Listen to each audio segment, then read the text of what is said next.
I never seen such desolation. I think we drove for a mile and there wasn't a building hardly standing. Nobody knew what was going on. They called the situation fluid, but fluid means that nobody knew anything. It was different. If I had done something else, I don't know what I would have done. We're talking today with Raymond Diehl of Kentwood, Michigan, and the interviewer is James Smither of the Grand Valley State University Veterans History Project. Okay, now Ray, can you start us with some background on yourself, and to begin with, where and when were you born? I was born in North Dakota, Carrington, North Dakota. In what year? In 1922. Okay. Now, did you grow up there or did you move? Both. All of my family came from there. My grandparents on both sides were in North Dakota. One was a merchant and the other was a farmer. And eventually my dad was in World War I as a pilot and flew the paper airplanes, as he called them. And so eventually we ended up in Kenosha, Wisconsin. And he worked for Mech White Wire Rope, who made a lot of aircraft cable for the controls and the old bi-wings. They had struts that were made there at Mech White, and he was big on that stuff. Okay. And I think he knew, you know, because of his experience in World War I as a pilot, he knew a lot of people that were had gone into or started various airplane companies. And so he used to enjoy going out west on business trips because he would get together with all of those old fellas. And they had a reunion of sorts and stuff. Now, did he do any flying after the war, or? After the war, he owned his own airplane for a while. We lived in Harvey, North Dakota then. And as I remember, I had a brother that was a year younger than I, and the two of us were like 5 and 6 years old, and we did get a chance to take a ride in Dad's plane. And I recall they came to him one night, a doctor called him or came to him, and he had an emergency call for a farm that was quite a ways out, and he wondered if my dad would fly him. My dad said, sure. Just get him, have all the cars they can muster up to line up on a nice piece out in the pasture. And when they hear me fly over, turn on their headlights. And he landed almost to a stop when the plane hit a gopher hole and took a little nosedive and it broke the prop. Oh. But outside of that, everything was fine. But eventually, from there, he moved to Kenosha, Wisconsin, and he gave up flying. And the only thing he ever did fly, I think, was a glider one time when the Army came to town and out at the airport. And there was a lot of conversation with the pilots there, and they said, come on, take a glider ride. Mm-hmm. So he flew the glider. They hooked onto it, you know, towed it up, and he flew it around for a while. When we got home, my mother gave him hell for that. All right. Okay. Now, where did you go to high school? I went to high school in Kenosha, Wisconsin. Okay. And when did you graduate? 1939. Okay. And what did you do after you finished high school? I went on to college at Marquette University in Milwaukee, okay, into engineering. All right. Now, at that point, before Pearl Harbor, were you paying much attention to what was happening in the world, you know, the war in Europe or anything like that? Not a great deal. There was a good friend of mine that his parents were immigrants from Germany, and his father used to think, or proclaimed that Hitler was the best man that ever came along. And he used to listen to, on Sunday afternoons, he would listen to Hitler's speeches on shortwave radio, one thing and the other. And it was like that for a while. And then the war started, Ed got drafted, and Hitler was the biggest crook that ever walked on 2 feet. All right. Now, how did you learn about Pearl Harbor? How did I learn about Pearl Harbor? We went to church on Sunday morning, and this German boy that I mentioned, Eddie Mater,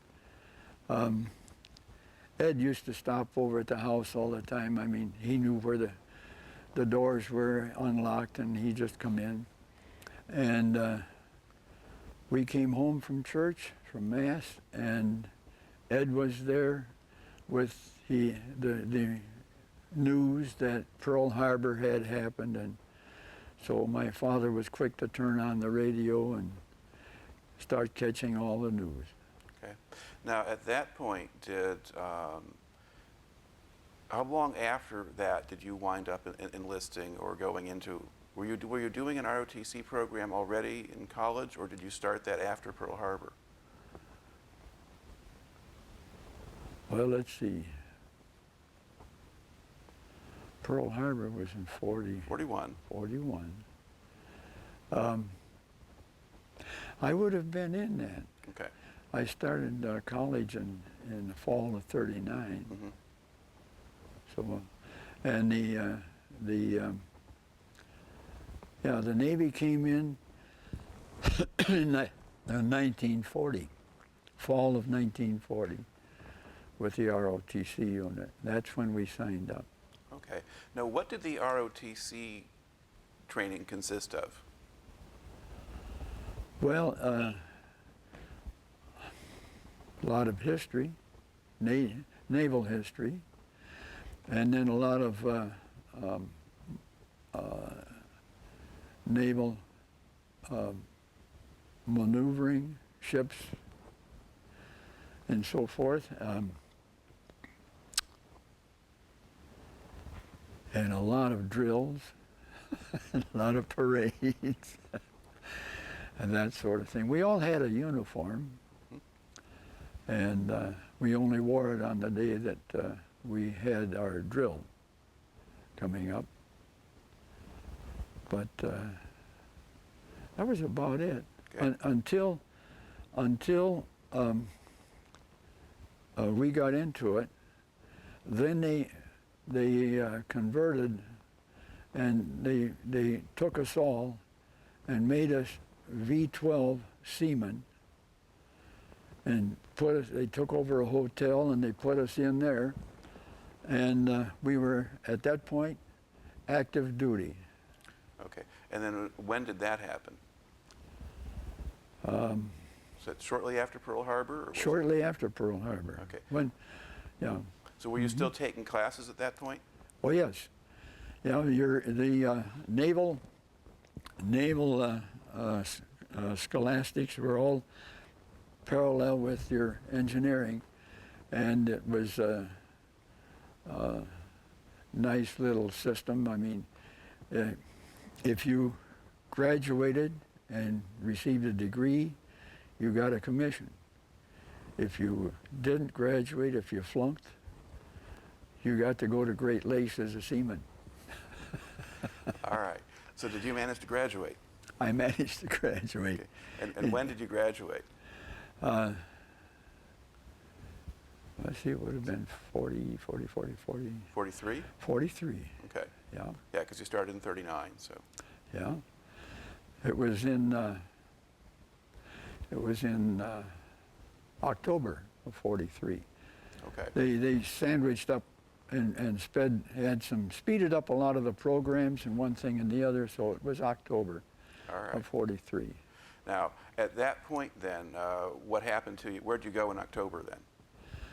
Well, at that point, the class that I was in, the Naval ROTC, there were about 35 of us, and we were given orders to various and sundry naval departments.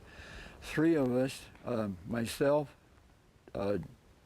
George Como, and Bill Getz, the 3 of us were sent to the Quincy.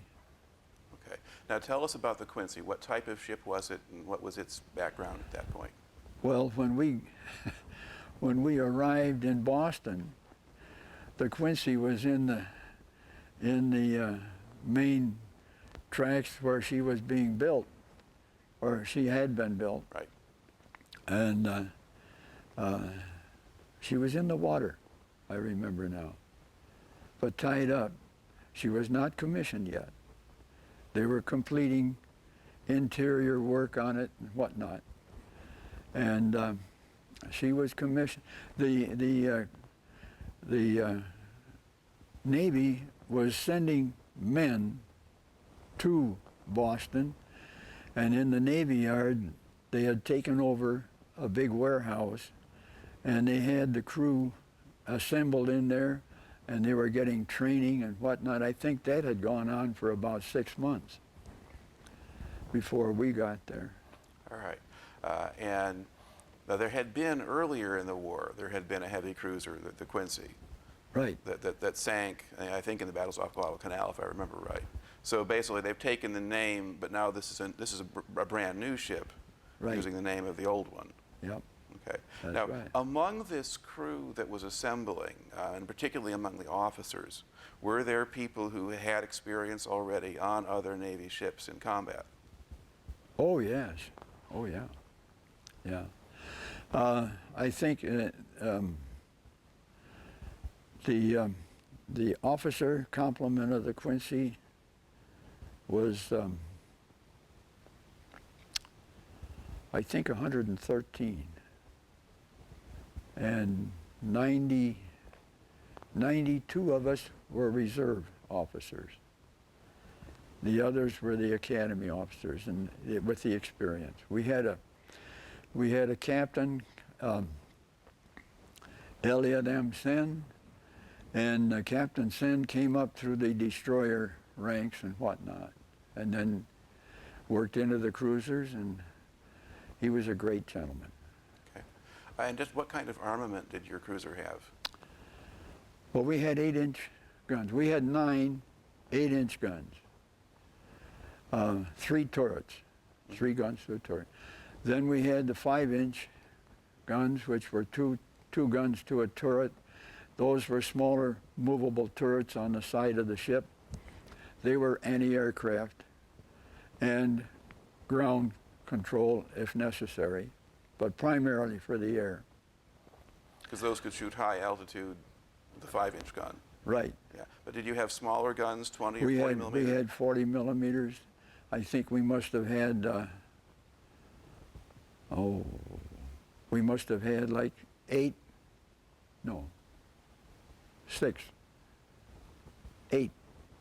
40 millimeter tubs around on the various parts of the ship. And then we even had some 20 millimeters that were scattered around. Yeah, because you need the lighter guns for anti-aircraft when they come in close. Right. So, They had to be close. yeah. All right. And then what was your first assignment once you got to the Quincy? I was put into the fire control division, which had nothing to do with fires. It was strictly the guns and the firing of the guns. And they had it set up in 2 divisions. There was the main battery division, which were the 9 or the 8-inch guns, and the anti-aircraft division, which were all of the smaller guns and the 5-inch. And which one were you assigned to, or did you do both? No, I was assigned into the main battery. Okay. Yep. All right. And so what would your job actually be? If you're going to shoot at something, what were you doing?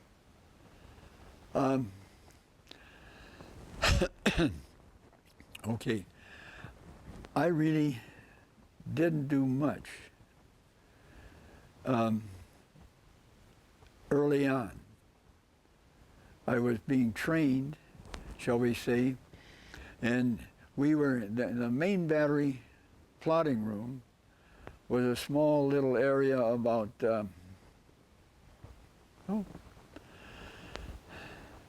25 foot square.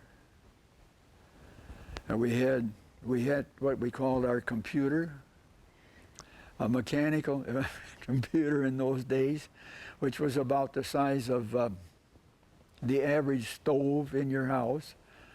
We had a stabilizing unit, which was just like, if you remember when you were a kid, you had a top that was a spindle with a disc on it. And if you could get that spun and going, it would stay perfect.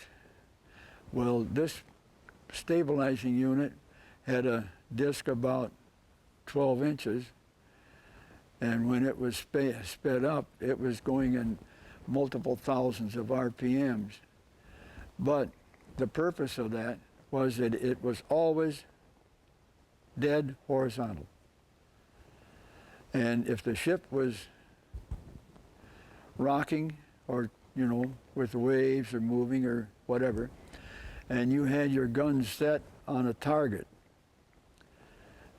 they would, and without the stabilizing unit, they would, of course, would be going up and down, up and down. Well, with the stabilizing unit, the ship would be going up and down, but the guns would stay put on the target. All right. Well, how do you communicate between the stabilizing unit and the guns? That's all electrical. Okay. So that is done somehow automatically. There was a component of wires and small Selson motors and that sort of thing. We had a switchboard there. Let's see, there were 2, 4, 5, 6, 7. There were 7 of us there. 8 of us in there. And there was a switchboard that had a number of switches on it, panels, and it must have had, good 48 switches. But each one was critical, and with that panel, we could adjust the firing components so that we had what they called the director, which was a small little device or cubby hole up on the superstructure that had a large range finder in it, and we had 2 of those, one forward, one aft, and we had the 3 turrets, and we had control in the main office of the control ship, CIC, where the gunnery officer would be, and we could switch anything around. We could have the plotting room be in control of everything. We could switch it so that the directors would be in control of this one or that one or whatever, and it was a unique little arrangement. Mm-hmm. So you were state-of-the-art for 1943. I would put it at that, yes, Okay. definitely. All right. Now, how long did you have to spend hanging around Boston before you went out for a shakedown cruise? All right, the ship was commissioned in December 15th, and that would have been 43. And then after it was commissioned, then it was boarded, and we stayed right in there, tied up to the dock. But we got, all of the personnel came on board, and of course it was a matter of getting things organized, the crew organized, who was going to do what not, and training, manual training. Before we left, I think it was in February, we slipped out of the Boston harbor, and got out in the Atlantic a ways to where it was safe, and we fired all 9 guns, broadside, and on the port side, and then once that was done, one firing, then the ship had been totally sealed, just as if we were at in combat. And after the guns were fired, then there was a total inspection of all of the plates, the pipes, the valves, everything to make sure that nothing had come loose. Then we switched around to the starboard side and we cut loose with all 9 at once. And again, a complete inspection to check the plates and the valves and everything else, make sure that we were a solid ship. Okay. Now, was this your first time at sea? Yeah. Okay. Had you been out like on Lake Michigan before or something like that? Oh, I sailed. Okay, you sailed. Okay, so you've got... We sailed to Mackinac 4 times. Okay. Won it twice. All right. So you've at least got some experience on the water. I think a lot of the crew maybe didn't. Were men getting seasick on that first trip out? Oh, yeah, there were some. There was, seasicknesses would be a disease or something that somebody would get. It wasn't something they could control. We had 3 that I remember that were just labeled unfit for sea duty and transferred to a base duty. They would be ashore somewhere. Right. And the rest of them, if you got sick, you got sick. Get it over with and continue with your work. Right. Now, after you did the initial firing and just testing and checking for leaks and things, did you go on somewhere on a cruise? Did you go to... Oh, from there we went down to Chesapeake Bay. And we stayed in there, maybe 2 weeks, 2.5 weeks, I think.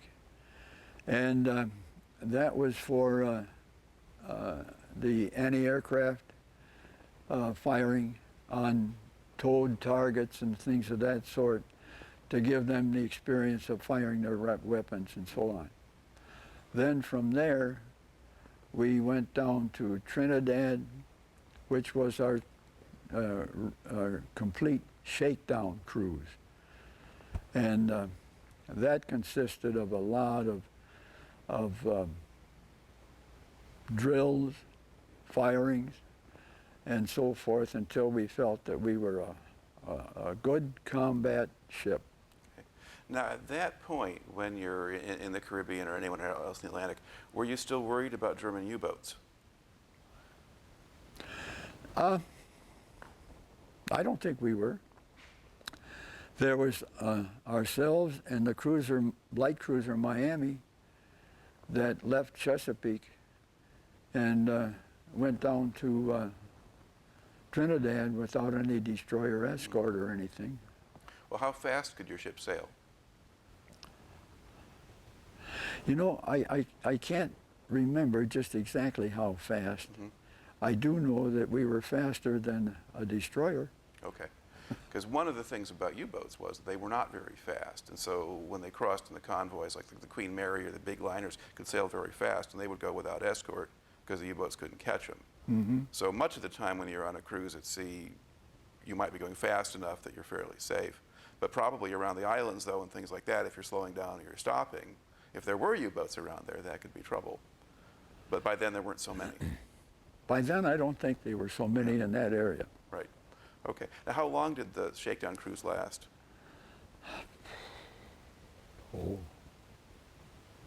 6 weeks, Okay. I would say. And did you get to go to ashore anywhere? Trinidad. Okay. And what was that Oh, like? well, now, let's go back to Captain Sen, Okay. Elliot M. Sen. He loved liberty, and he loved to give his people liberty. And if he could get a group ashore, he did. So every port we were in, it was always a Liberty group going ashore. We get to Trinidad, and we have this other cruiser, the Miami, with us. I and a couple others were officers. Were up in the officers' club on shore. The crew was ashore, and we ran into, or they ran into us, 2 officers off the Miami.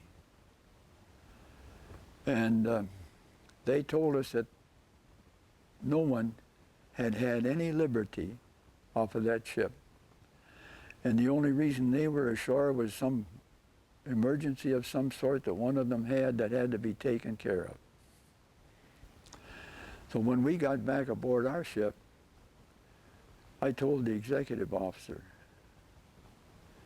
and he passed that on to the captain.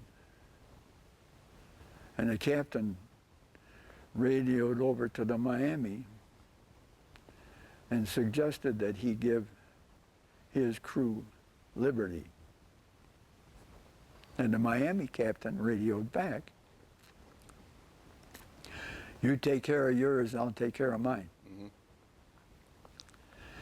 But apparently, in the naval officer and captains and whatnot, when these men graduate from the academy, they come out with a standing number as to how they stood in the class.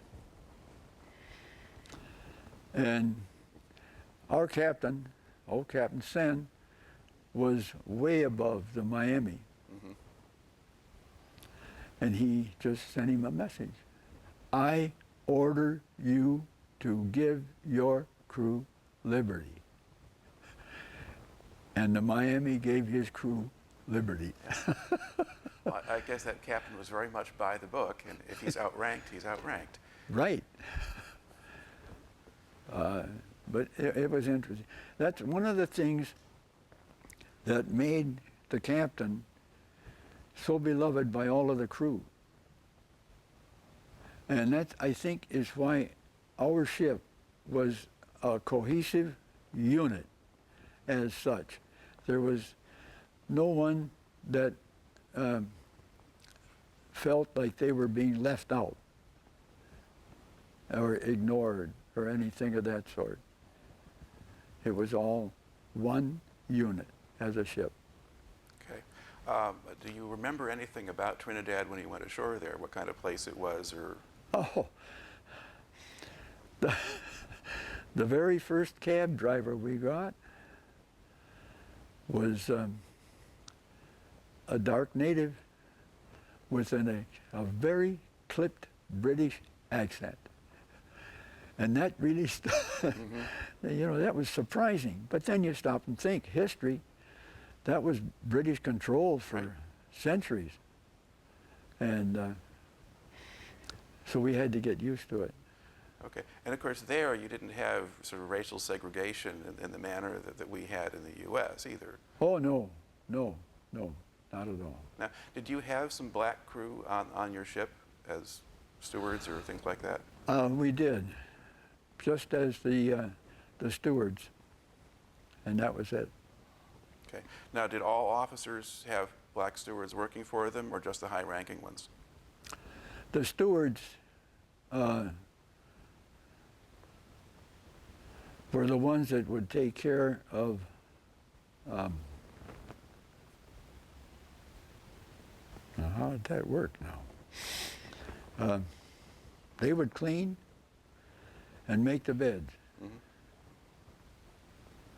And then they also served in the dining room. Right. But that was about it, right there. Am I getting a lot of shadow from this thing? You're getting some. Actually, that works a little better. Okay. I'll push it up. All right. Okay, so you go. So you have the first shakedown cruise and so forth. Now at this point, the Navy almost sounds like fun. I mean, you're... Well, yeah, it was. Right. Now, did you go back to Boston after the shakedown cruise, or did you go somewhere else? No, we went back to Boston, and Then from Boston, we went up to Maine, to, I think it was Casco Bay? Bay. And it was this would be a waiting period for things to, in Europe, to get to the point to where they would want us. And we continued to practice on bombardment work. There was a little island off of Portland out there that called Seal Island, I believe. We shot that up pretty well. But the big thing was to set up the controls so that we would know how we were going to have to operate under a bombardment schedule. And in Casco Bay, again, the skipper had let the shore base know that when we came in, he wanted boats to take the crew ashore, the motor launches for the crew. And it's interesting because they were saying, I didn't see this, but I was told that as we pulled in, he was out on the wing of the bridge looking forward. And when the anchor dropped, he turned around and he wanted to see the after gangway going down. But there were no boats, and the crew was all mustered on the fantail, ready to go ashore. He went ashore. After that, every afternoon when we came in, there were 3 or 4 boats over here ready to pick up the crew. Another thing, he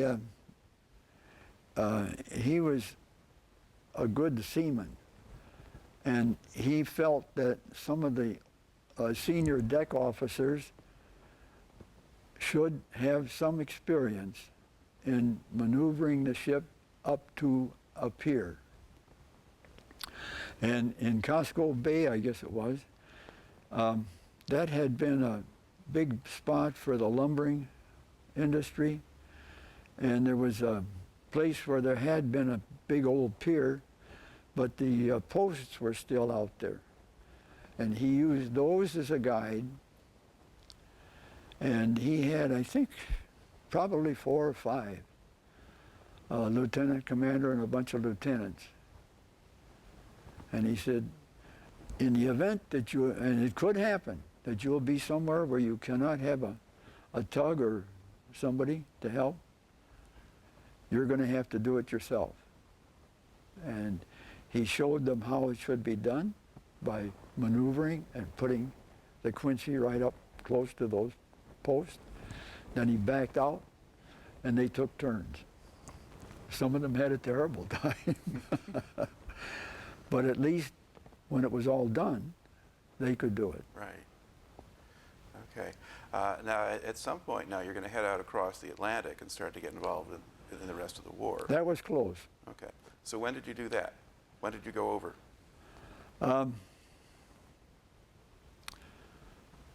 Early May.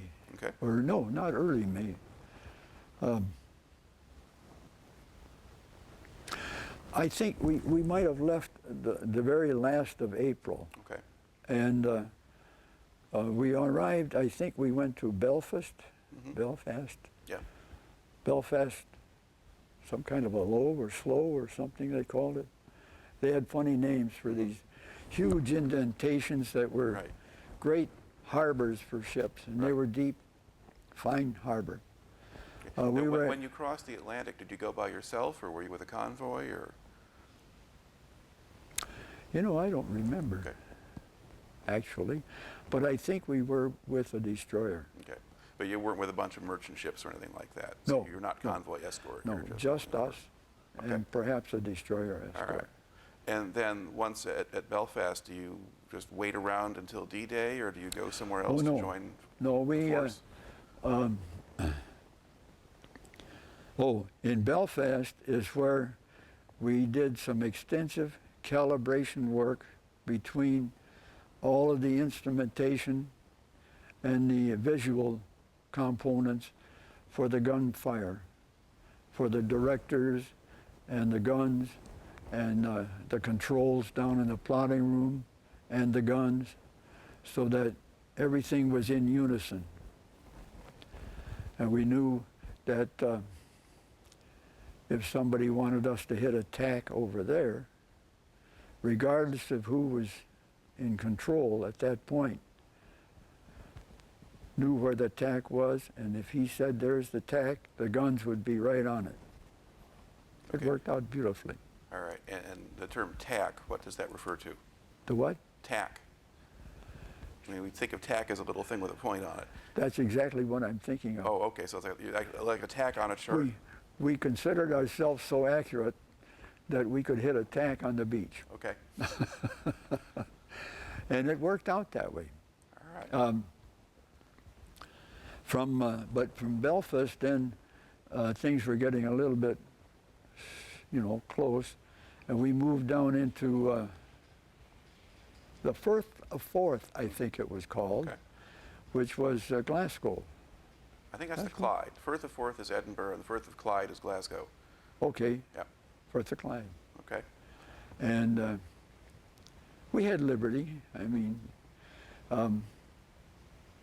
there was a little train that ran along the shoreline, and we could get over there and take and go into Glasgow. Mhm. I enjoyed that. I'm not pure, but a lot of the fellows, when they first got to a town, the first place they wanted to go to was the local tavern. Mhm. I got on a bus. I rode it out to the end of town in Glasgow, and on the way back, we passed the university, and there was a gentleman got on board, and he came up and he got talking to me, and he invited me to his home for dinner, and had a very nice conversation. He was just a great guy.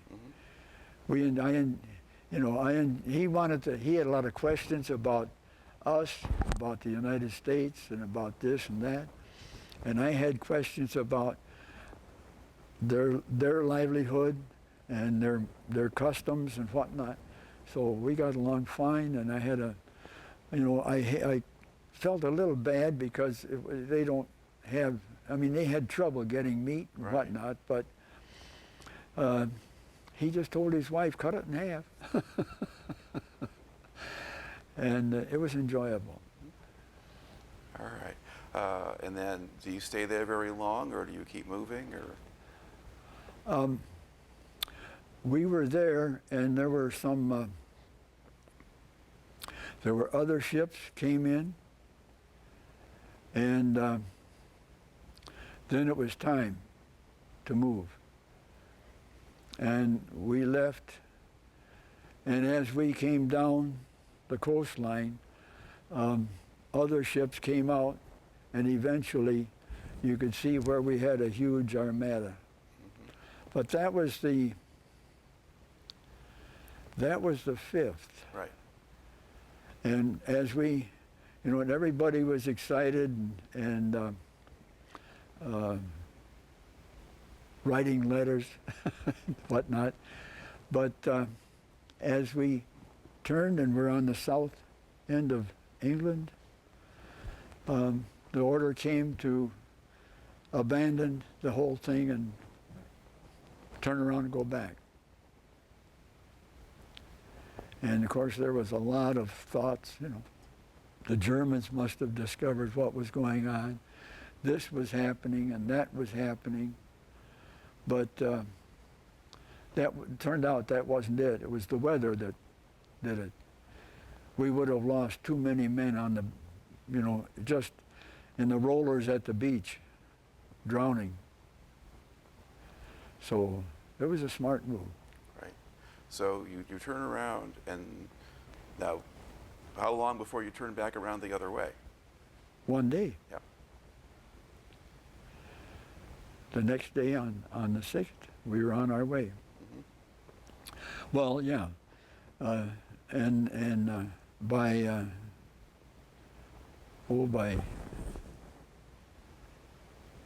I'd say 0400 we were closed. By 0600 I think we were anchored and in position, but it was dark, and then daylight came in, and then the fun started. But all of that time, the Air Force was doing some heavy bombardment of the beach and the beach heads and the area behind, which I think was beneficial. And one thing, you give the 8th Air Force credit, with all of the bombing that they did, all of the flights, they literally boxed up the German Air Force. They were done. And there was no real competition from any of them. Right. Not over the beaches. They had I think 2 German fighter planes showed up over Omaha Beach, and that was it. Yeah, well, they flew over and they dropped some flares, I think. And they did let go of the V2, was it? The glider. That's the V1, was the buzz bomb. And they had some Okay. of those. And the V2 was the big rocket. I don't think they started launching those yet. But, Okay, V1. yeah. All right. Anyway, they did that at night, and visually they saw it. I mean, the crew that was up in what they call sky control, they saw it coming, and they were told that's a friendly aircraft. And as it went by the ship, there was this fuff, fuff, fuff, fuff, fuff, fuff, fuff. And one of the seamen said, "Sir, I didn't hear any engines." And about that time, it was way out, and it did dive in and blow up. Yeah, that would have been a V1, because the engine cuts off and then it Down at goes down. Yeah. Now, which beach were you off of? Utah. You were off of Utah Beach. All Yeah. right. And then, how did you do your targeting? Was it just from the ship, or did you have an aircraft? No, or? no. This is where I really had something to do. They gave us charts of the whole beachhead area and inland, and it was gridded out just like a road map, you know, A, B, C, D, and 1, 2, 3, 4. And we had picked 2 prominent items visible on the beach for our directors, to the forward director and the after director. Forward director would pick on that one, and the after director would pick that one, and they'd give me a range and a bearing. In other words, relative to the ship, where was it and how far. And with that information, I'd get that over the headphones, and I could plot off of on the chart, and I could locate our ship exactly where we were. And then from that, we had aircraft spotted. Well, Army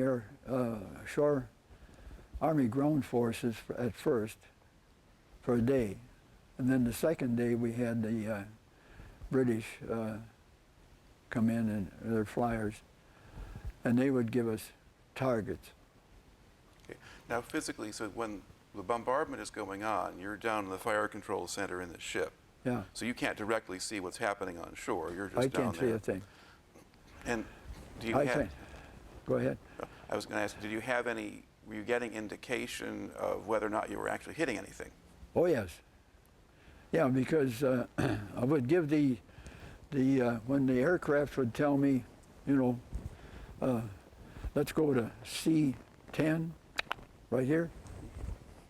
I would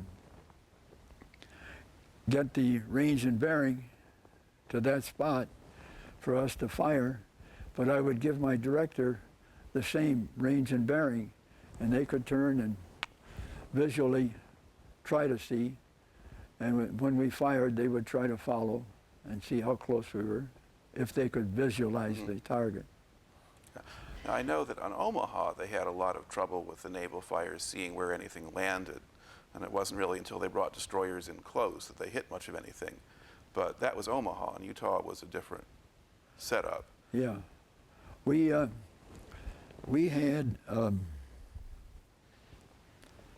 I met a gentleman one day in the doctor's office, and he had a World War II Cap, 2nd Armored Division.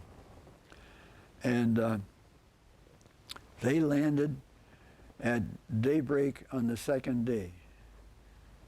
And that night, the Germans had moved in a bunch of mobile artillery, and they were destroying the beaches down there. And they almost, well, this gentleman said that they wiped out more than half of their equipment and manpower. But they were, those that survived were able to get up close to where the cliffs were, and the gunfire from up above couldn't quite catch them. But they had to have help, and one of the lieutenants ran down the beach, and he found the control station on the beach, and the fellow told me, he said, this lieutenant was coming running back. They saw him, and when he got close enough, he yelled out, "They're going to get help from the Navy, the Quincy." And he said just about that time, they heard the and boom. And he said for at least 20 minutes, the bombardment was just terrific. It just tore up that whole hillside. There were 3 concrete bunkers up there that we destroyed. We picked it out pretty good. And then he got tears in his eyes. And he grabbed my hand and he shook it and he said, "You saved my life." Makes you feel good. But it helped to have the aircraft up there, though, the Spitfires. And one day, or I don't remember what day, I lost track of days, but anyway, he called in and he said there were 5 German tanks coming up through a large open area on a trail or a track or something. And I looked at the chart and it showed a straight line and a bridge. And so I thought, we'll set this up like ships at sea.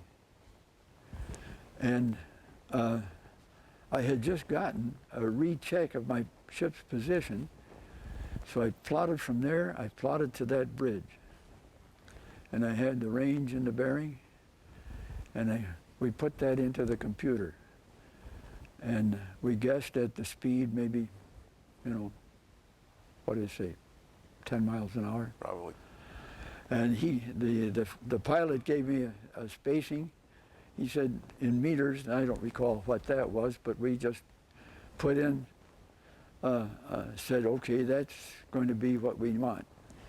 And I said, now, I told the pilot, you let me know when the first one hits the bridge. And I had my hand up like this, and we had control of the firing of the gun. And when that first one hit the bridge, I went like this, and we fired, and then we threw in a spot like for what, 30 yards or whatever to the next one, and went, fired, threw in a spot 30 yards to the next one. We knocked 3 of them out. 4 and 5 took off. Right away, yes. We're gone.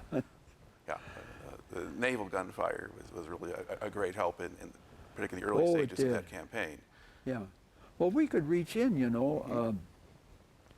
we could reach in, 10 miles, easy. Yeah. Now, would you go kind of up and down the coast or around the Cotentin Peninsula, or did you just stay in the bay the whole time? We stayed there all the time. Okay. For a couple of days, I think 6 days, Yeah. something like that. Before the everything had moved so far inland, beyond the 10 miles that we could reach. Right. So And did that- you go up to Cherbourg and bombard there, or did you? Yes, we did. Okay. Yeah. Cherbourg was an important port for the Navy to be effective in, because it was a deep water port, I guess they called it, and the Army needed that desperately for supplies, to bring supplies in. So we got into the Cherbourg little fiasco. There was, what, 2 battleships? I think two or 3 cruisers. There was a British battleship and an American, a British cruiser, and us, and maybe one other, and a bunch of destroyers, 4 or 5 destroyers. And we sailed right into the teeth of the dragon, firing as we go in. Now, were the Germans firing back there? Not when we first went in, first section. No, they couldn't reach us. We could reach them, but they couldn't reach us. But then we kept moving on in, and yes, they could reach us. And we could see, down in the plotting room, you definitely can hear a thing like that, because when a shell lands out there, it's just like the plates vibrate here. Tremendous bang. And we were fortunate. I think we never took a direct hit, but there was one shell that landed close enough that the shrapnel punctured the skin of the ship right in the candy department. But and I guess some shrapnel came up on the decks and whatnot. But and one big shell went right between our stacks. And somebody said, "Well, how would you know that?" Well, we had all of our antenna wires strung between the stacks. They were down. And there was a big boom when it hit on the other side. Now, how long did that bombardment last? How long did you shoot at Cherbourg? I think it was more a matter of hours. Okay, it's hours. And did you silence the German guns eventually, or? I believe we destroyed a lot. I mean, we cut the opposition way down, and I think the Army was right there ready to move in the minute we stopped. Yeah, because the Army, it took the Army a couple of weeks. It was a couple of weeks after D-Day before they got into Cherbourg. It took a while. Oh, did it? Yeah, but if you were doing the bombardment from the bay first and then go up to Cherbourg, that would be about right. But yeah, because that was a tough place to take, because it was well fortified. Very well fortified. Yeah. They hit a couple of the destroyers. Yeah. Okay. Now, after Cherbourg, did you continue to operate in that area, or did they move you off then? They moved us off. They sent us back over to, I think, the Firth of Clyde or something of that sort.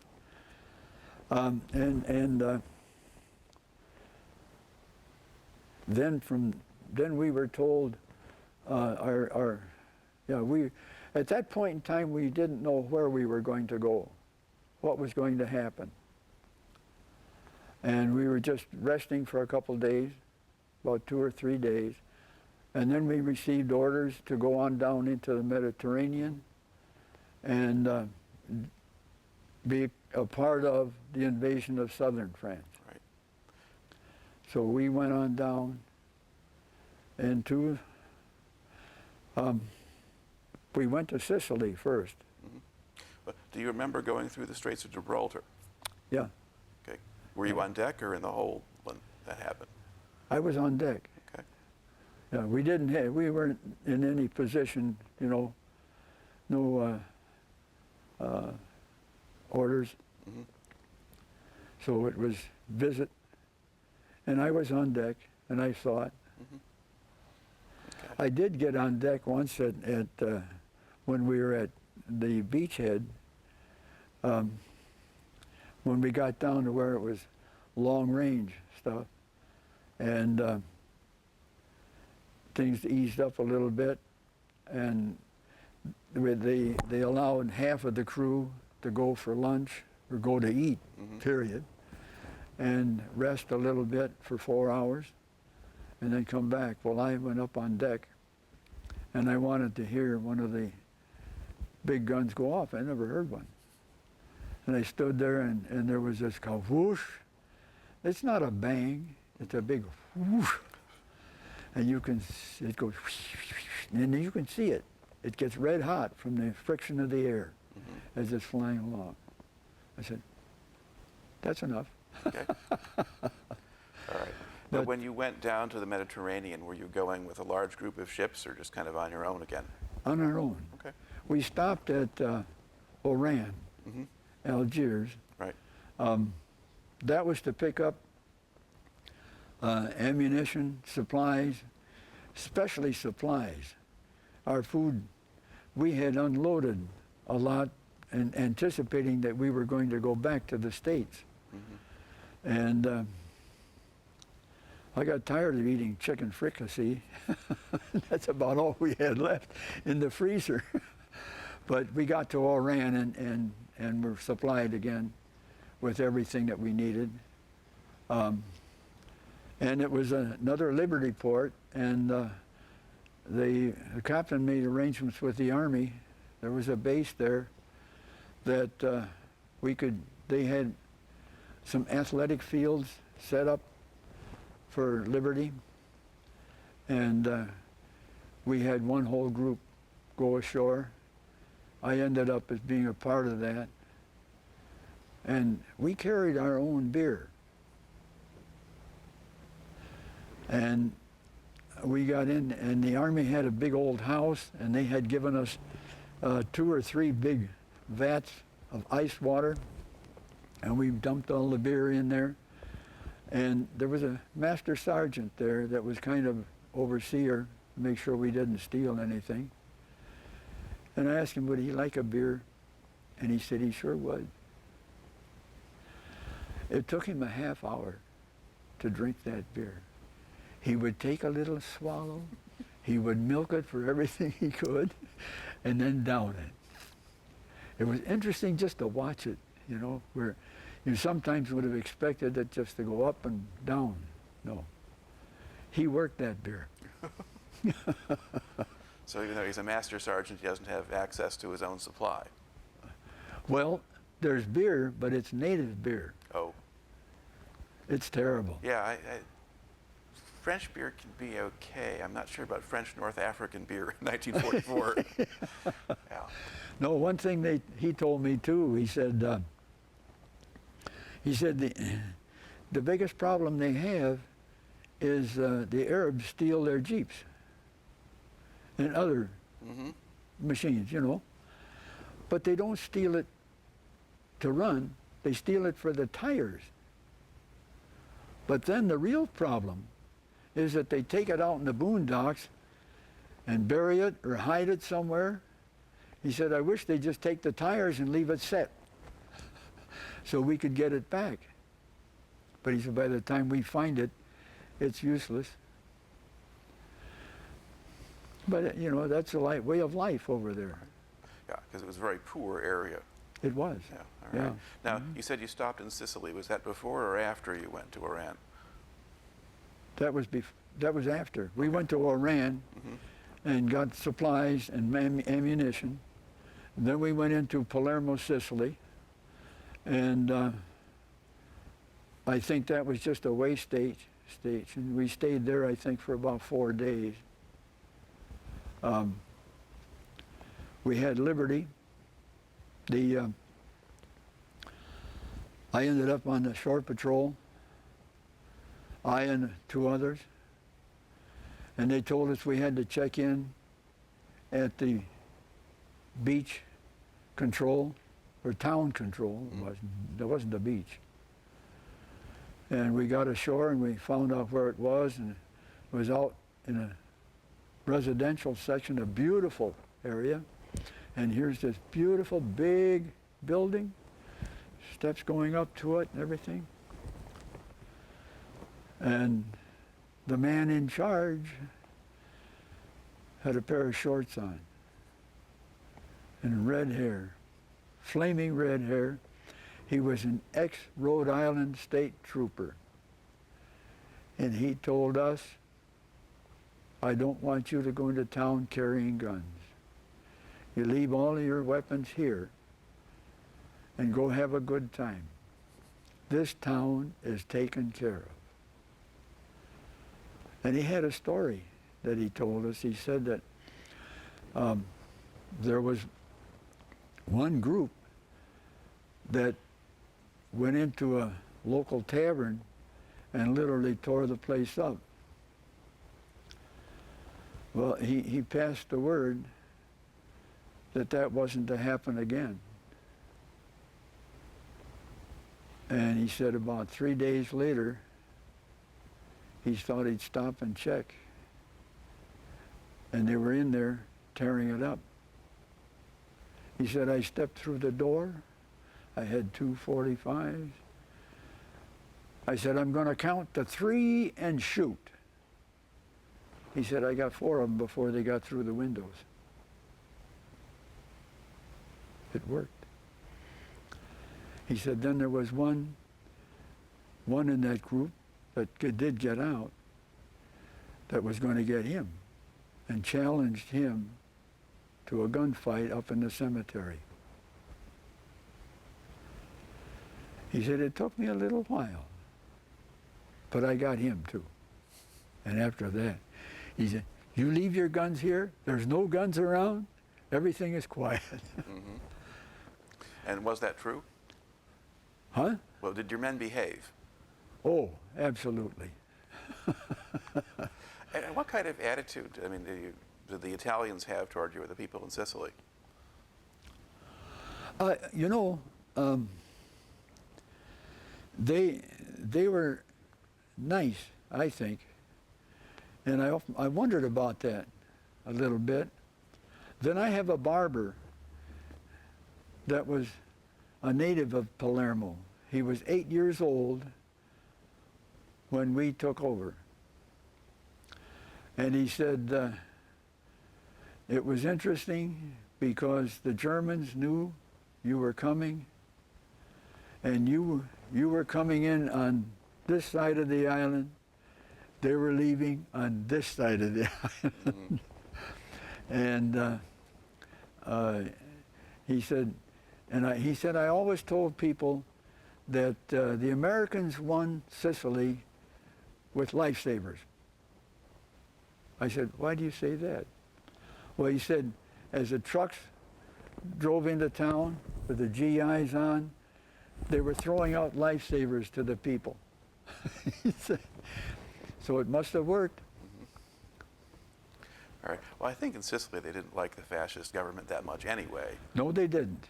No.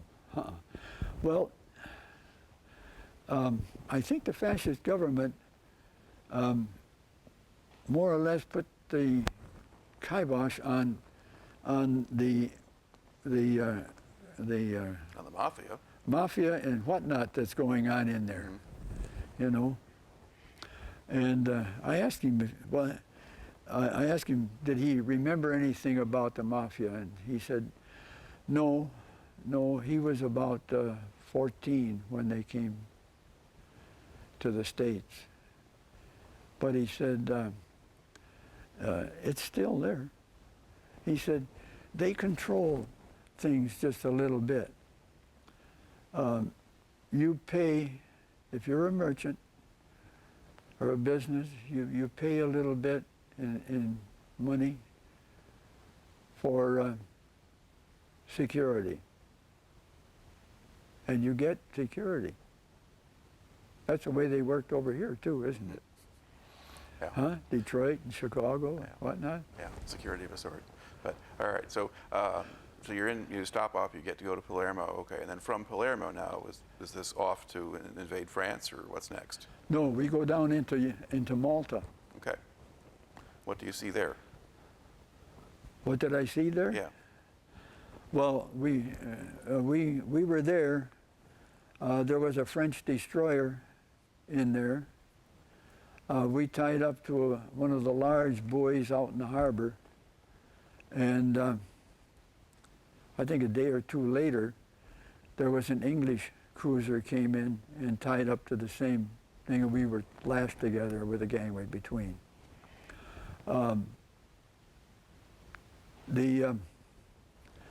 We had liberty. It was an interesting town. People would say, you know, I have a cousin in Detroit. Do you know him? But one of the interesting places, well, several, but that area withstood, was it 19 or something like that, air raids in one day. But the most of the concentration on the part of the Luftwaffe was the harbor and the warehouses and that part. But there's a beautiful cathedral there, and of course I went in to see it, and it was a big, gorgeous building, and it had chapels on the side that were designated to a certain country. You had the Spanish chapel, the French chapel, the German chapel, you know, the Portuguese chapel, and I don't know what not. A bomb lit in the courtyard, and the roof of the German chapel collapsed on the altar. Kind of fitting. Mm-hmm. And the floor was tombs of the knights. Right. That was amazing. Mm-hmm. Here it had his name, the date of his birth, the date of his death. And then beyond that, the rest was all in Latin, of which I didn't have any knowledge at all. Okay. Now, was Malta one of the assembly points for the invasion? Or? It was, okay. Yeah. The British cruiser came in, and several destroyers were a part of it. And with the British cruiser, I had the deck watch one afternoon. Well, the watches go from noon to 4, then 4 to 6, 6 to 8, and then 8 to 12, and so forth. Mm-hmm. And the 2-hour shift from 4 to 6 is when the rest of the shift is all at mealtime, dining. So there isn't much activity. And the British cruiser, the officer over there sent a seaman over to see me, and it was the King's birthday. And the crew was going to get a double ration of rum. And could they possibly come over and go to our drinking fountains and get some cold water? And I thought, why not? Everybody else is in the dining, and everybody else is eating. So I told them yes. So 2 of them came over with 2 buckets, and I had 2 side boys, so I had, you know, this one and that one. Take them down below, and that worked out fine. And then the one came back with 2 buckets for a second load, but he walked up to me and he looked me in the eye and he said, "Compliments of the officer of the deck." And he looked down into his bucket. And in that bucket was one of these big China coffee mugs with a lot of rum in it. And this officer over there is waving, you know. I thought, well, there isn't a soul in sight. Not a soul. Everybody else is at mess. And my side boys were busy. I reached down, I grabbed that thing and whoa. Took about 4 or 5 great big gulps to get it all down, but oh my. But when I got relieved, you know, at 6 o'clock, he did too. So we walked over to the rails and I found out he wasn't English. He was Canadian. And I said, you know, we're just chit-chatting. And he said, you know, he said, there's one thing I really want to get from you. And he said, that would be a good cup of coffee. He said, we have, what did they call that stuff? Yeah, but I'm trying to think like chicory or... Chicory. Yeah. Chicory. I said, well, what's it taste like? He said, like, about the same as if you took a knife and went out and scraped the bark off of a tree and threw it in a pot. That's chicory. I said, how would you like to have dinner? Oh. I said, can you leave your ship, come over to ours? Well, he said, yeah, I can do that. I said, come on. So I took him over because at 6 o'clock, then among the officers, all of those that were on watch or stationed somewhere, that was our mess time. I brought him over as a guest. And I think he drank about a half a dozen cups of coffee besides eating dinner. And I found out, he said that he had gone to college in New Hampshire, I'm pretty sure. And we finished dinner and one thing and the other, and we were going to have movies. Oh, our ship was unique because we had 2 aircraft, which were the OS-2U, which were a fixed-wing aircraft.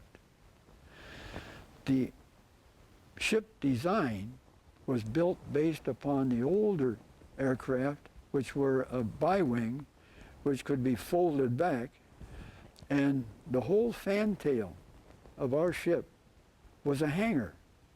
Huge deck, huge hatch cover taken off, and they would take these planes, they had cranes, would take them and drop them down in there. Well, we didn't have that. We had the hangar. That was our recreation center. That was our movie theater. That was our entertainment center. It was just wonderful. And we were going to have movies that night. So I asked him, I said, can you stay for a movie? Well, yeah, but when? I said, I'll start about 8 o'clock. He said, how about a little after dinner drink? We went over to his ship. And on their ships, the officers have liquor, but it's each his own. And they had just a little room there that I think was 8 foot by about 4 foot. And there was a bar and a whole bunch of cabinets up there with names on them. And a bartender.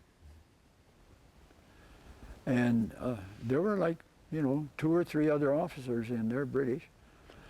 But he had his cabinet, and he had wine, and he had a little bit of whiskey and some rum. And so we had a little nipper. And then we came back to my ship and saw the movie. And when the movie was over, he said, how about a nightcap? We go back over to his. So there was this traffic. Right. I had him as guest for dinner, and of course I had to pay for that. The officers on board ship, that was our mess. We were responsible. That cost us money. We paid for it. So he was my guest. I had to pay. But it was interesting. He was a nice guy, and he had been on a Canadian cruiser in England somewhere.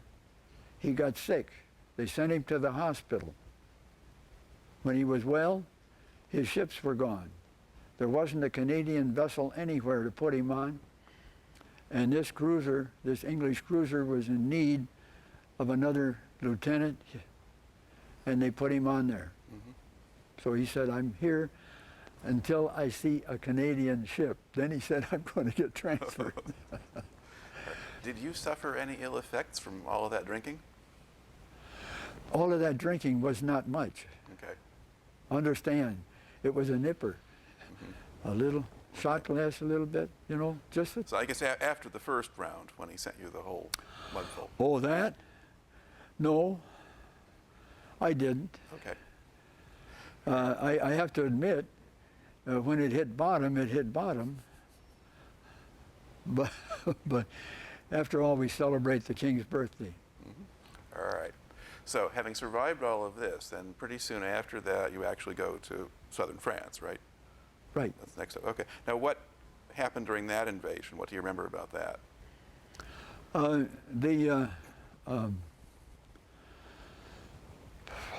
We had areas that we were designated to hit, and I don't remember the names of them because it was all French. But we moved in. Now, since the German Luftwaffe was practically nil, we had our own aircraft up as a spotter, and they would pick out a target for us. And we somewhat had to visually, we didn't have charts like we had at Utah Beach, but it was visual, and our director up above would try to spot it as closely as they could, and we would fire one shot for effect. And then the aircraft would tell us whether we were right, left, short, or over. And we'd make a correction and then fire on for effect. And it worked out quite well. We eliminated a lot of shore batteries. We were excellent at bombardment. Give us a target and we could hit it. And we did eliminate a lot of the shore batteries, and then we worked over a lot of stuff on the inland. And I think I showed you that picture. One of the forts that, I guess they used to build these things up on top of the hills so they could control everything. Well, we dropped one in his courtyard. The first one, we missed. We were over. And when he's up on a hill, and when you go over, you got somebody back here about 3 miles that's wondering, what are they shooting at? But we made the correction and put one right in the courtyard, and that brought a fellow out with a white flag. And then our pilot radioed back and told us, and then we radioed the Army and told them that place is secure. And it was, but then there was Toulon, I think, the harbor. Base. Yeah. And the Germans had taken the gun turret, had 14-inch guns. The French had scuttled a battleship, and the Germans took the 14-inch gun and remounted it or something, and that had control of that whole harbor area. Well, it was a big bay area back, I guess. Anyway, the Admiral asked for volunteers, and Captain Sand said, we'll do it. And it's as though you got a V, and you have a point out here and a point out here. And we could hide behind this point, and when we came across, we started firing. And the 14-inch gun responded. And we lost our antennas again. Put a 14-incher right between the stacks. I tell you, when that hit out there, the noise was terrific inside the ship, because that just hammered against the sides of the ship and the decks. But we made it all the way across, but I don't know how effective we were. But at least we let them know that it was coming, and you were going to eventually fold up. And the Army then, I guess, did eventually work their way in. Yeah. Of course, they didn't have to worry about the 14-incher. Right, because they were coming on the landward side and not. They were coming not on the bay. end. So you just kind of made a demonstration. You didn't actually sail into the bay and try to engage the 14-inch gun directly. No. But what it did, it let them know that we were capable of annihilating most everything coastal-wise except him. And it worked, I guess. Yeah. How long do you think you spent off the French coast then? Oh, not long. 2 days, maybe. Because that operation was pretty successful, and that part went pretty quickly. It went pretty quickly. Okay. And we, actually, it went pretty quickly because there were cases of the entire beach wasn't too well fortified. I mean, the whole coastline wasn't too well fortified. It was hit and miss here, spot there. And we were successful in that. Okay. Now, what did you do then after you complete that mission? I think we went back to Malta just to wait.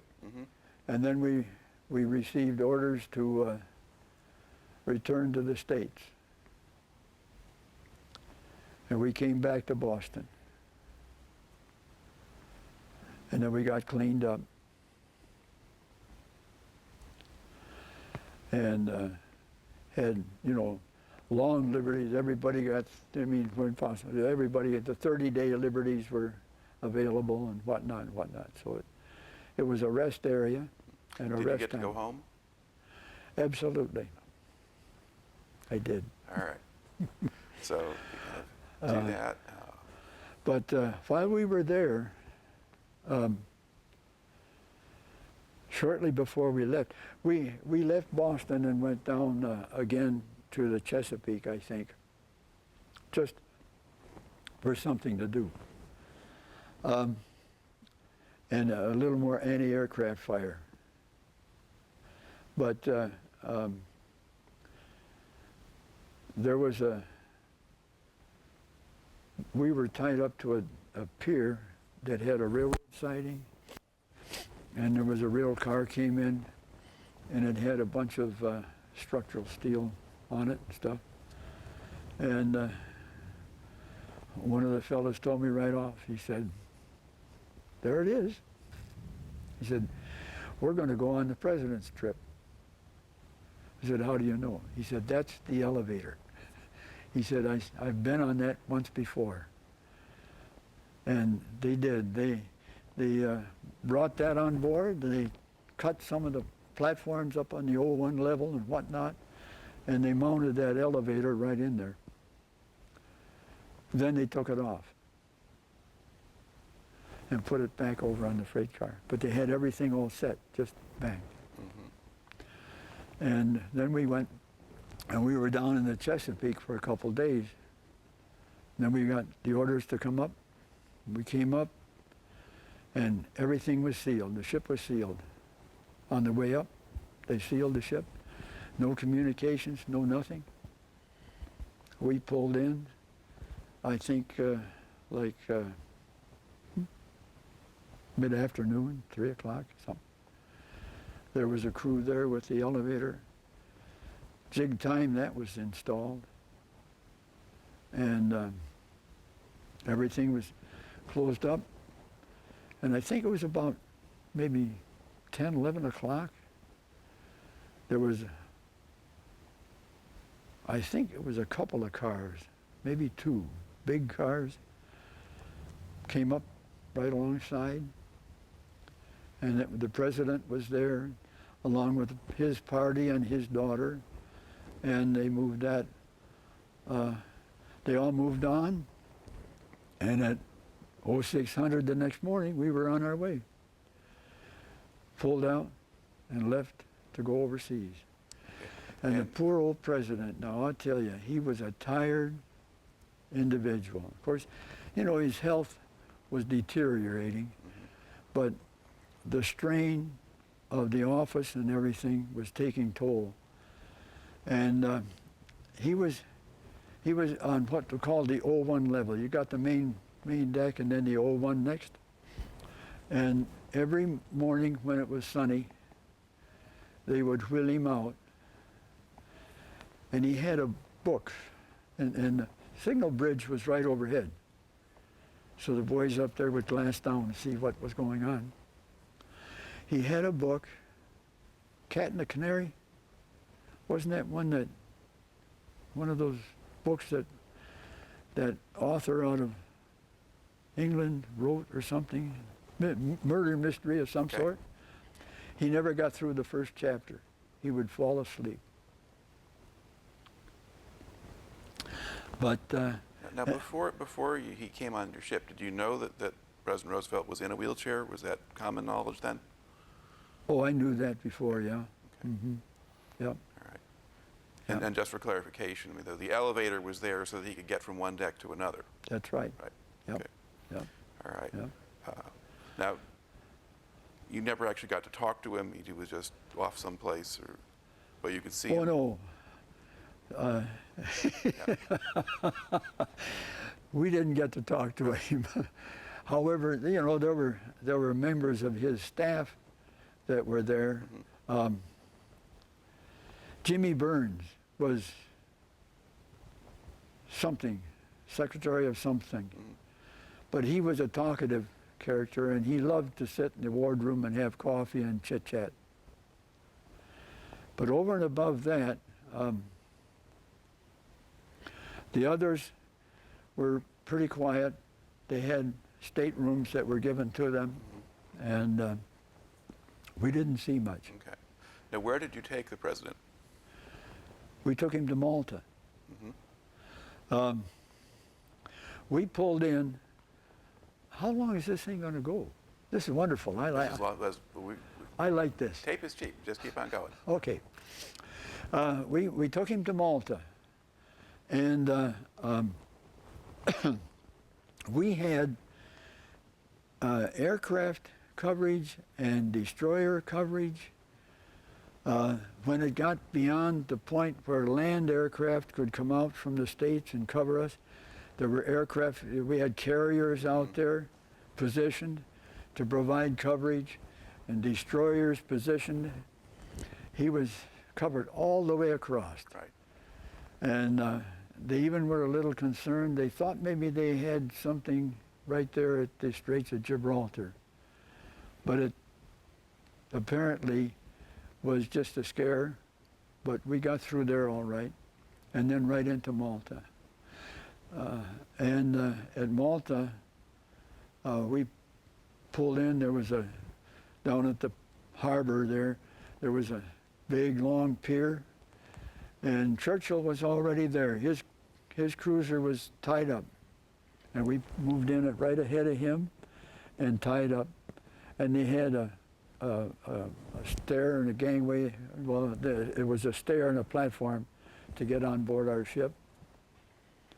And that was all set. And Churchill left his ship to walk to ours. Now this long pier, and there was a multiple number of small buildings. That island had been sealed for 2 weeks. And the crowd all knew what was going on, and there was the pier, the buildings, and then a big hill. And it was all people up there, totally lined in. But as he's walking along, you got these little buildings here. When he left his ship, the ones over here could see him. As he walked along, he'd get between two buildings, come out, be visible. The whole crowd over here could see him. I never heard so many cheers and yays and whatnot going on. It was great. He got to our ship, and he walks up, and he hits the platform, and here's a Marine standing there, full attention. He walks up to the Marine. He says, "Excuse me, Sonny." He takes him by the shoulders and moves him aside. He takes his cap off and hands it to him. And he thought, everybody over there could see him. Oh, he was great. He was a showman, totally. And he came on board, and then he visited with Roosevelt and whatnot for quite a while. And I had, while all of this was going on, we dropped a gangway on the port side so that any harbor traffic, whether it be mail or whatever, could come aboard. And I had that spot. And I saw this motor launch coming towards me, but you couldn't see anybody because it was, you could see the operators, but then the cabin was totally covered. And there were no flags on it to indicate, the person might be somewhat of interest. Well, they pulled up alongside and tied up to the gangway, and this silver-haired gentleman jumped out with a briefcase, popped up the steps, walked over to me, stuck out his hand, said, "I'm Edward Stettinius, Secretary of State. Is the President busy?" "I think he's ready to see you. And I'll have somebody," and I had side boys, and I had one of the boys take him around to the other side of the deck and then take him up. But Right. Now, did the president get off the ship on Malta, or did you take him somewhere else? he got off at Malta. Okay. Yeah. I think it was just about 2 days is all, and they were ready to go. And where were they going? Yalta. Yeah, they're going to the Yalta Conference. Yeah, they had to fly there. Yeah, they're going to fly.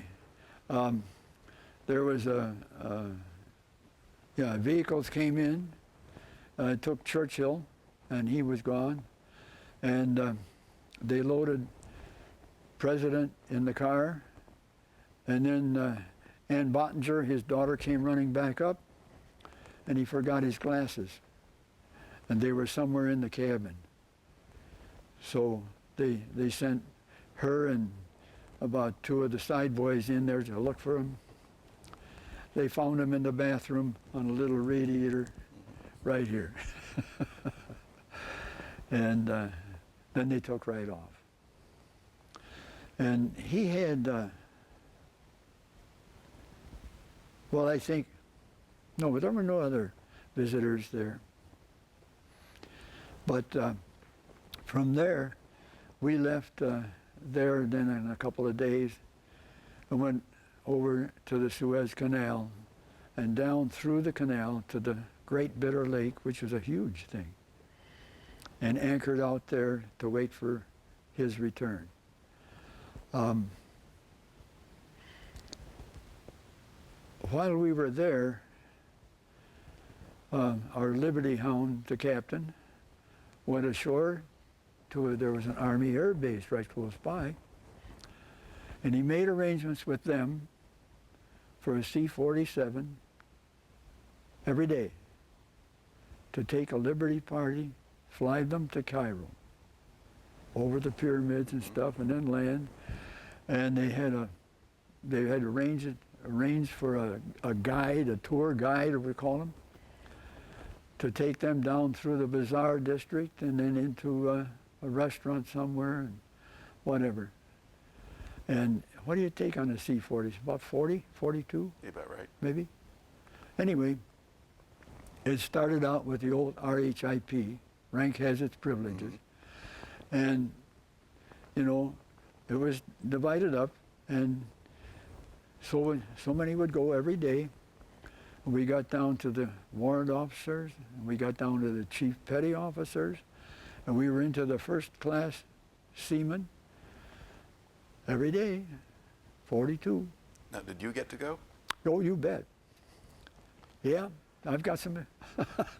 You go through the bazaar section, there's two things you buy, you know, knickknacks, and then to the perfume shop.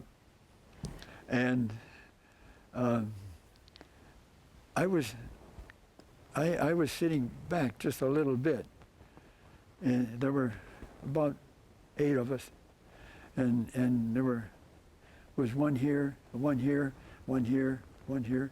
You know, these up front, these back here, had little pads to sit on and stuff. And then you get the blurb about the perfumes, the best one, this and this and this and this, and then comes this, you know, and you can't really appreciate this unless it's worn.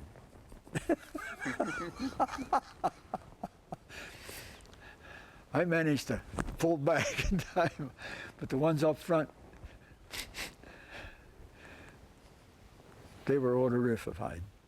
But outside of that, you know, what I get? I got a couple of vases, a nice wooden plaque with a whole bunch of inlaid stuff on it. I bought some, they said it was ivory, letter openers, you know. And of course the horse's tail with a handle on it, that was ivory, that you use that when you're going through the bazaar section to chase the flies away. Right. And the guide that was leading us, he used it to chase everybody away. But that was about it, except when Roosevelt came back, then he had guests. And he had King Farouk of Egypt was there, and Haile Selassie, the Emperor of Ethiopia, was there. And then there was Ibn Saud of Saudi Arabia. Now, the destroyer Murphy had been with us up until the time that we got into the canal. And then at that point they were sent to go down, I thought something like 600 miles, and pick up Ibn Saud and bring him up. Well, when he got down there, Ibn Saud and about 300 people were ready to go see Roosevelt. And boy, I'll tell you, that destroyer captain, that young feller, he talked him out of it. He got, Ibn Saud would not, and he had vacated his cabin for Ibn Saud. He would not sleep under a roof. He would sleep under a tent. So they took the 5-inch gun mount and put the barrel horizontal, and then a little extender off of that. They totally carpeted the whole foredeck of that destroyer, and they put tarps up over that, and they made a tent for Ibn Saud. And he had his throne up there. On the after section of the ship, they had a corral built, and there were about 6 or 7 sheep in there. And the rest of the deck was stacked high with crates of vegetables and meats and everything else.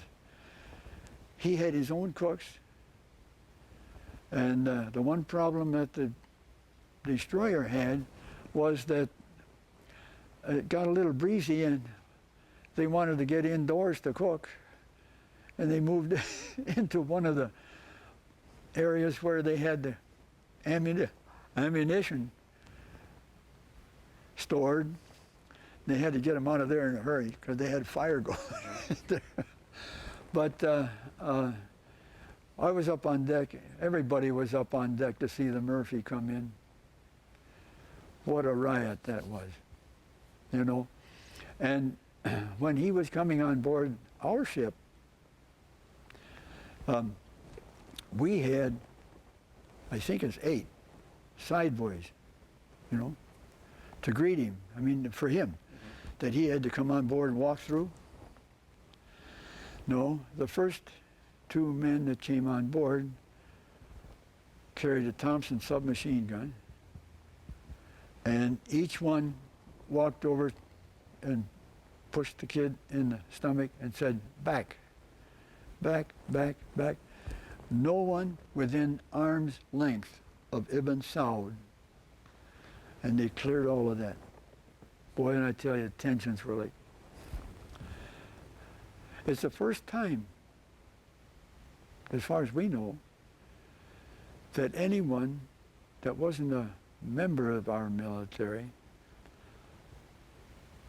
but armed, was allowed on board a vessel.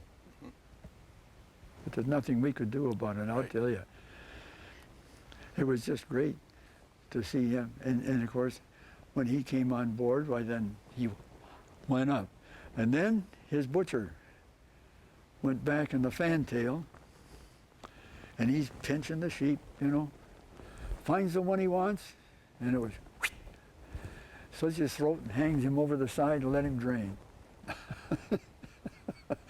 That was going to be lunch. It was something else. Okay. So now, after the visitors kind of come through, then do you take the president back to the States? Was that the... One more thing. Okay. Ibn Saud was there yet, and we had made arrangements for the Army to take Ann Bottinger. I mean, you couldn't have him looking at a woman without having her face masked. So we had to go pick her up at a certain time. It was all set up, you know, 4 o'clock. Well, we had the neatest little gig, little boat. And I got lucky enough to be assigned, me and the bosun mate, to go in and pick up Annie up. And we get there, and I'm told there was a pennant, the flag, Ibn Saud's flag was flying from the yardarm up there on our ship. And do not bring her back until that flag is down, because that would tell me that Saudi had left. So Ann and I sat there on the dock talking. She was describing about all of the history of their experiences living in the White House and one thing and the other, but she admitted that she was really afraid for Dad, that he was tired, very tired. But she's an interesting lady. Yeah. Now, how old was she, do you think? How old was she? At the time, yeah. Middle 30s, 38, maybe, something like that. But a nice lady. All right. And we got her back, safe and sound to Dad. And I think after that, there were some other, not dignitaries, but military people, and we left there and went up and pulled in at Alexandria. And then there was some, I think our ambassador, I believe, or somebody of that sort, came on board. And then we left there and we went to Algiers.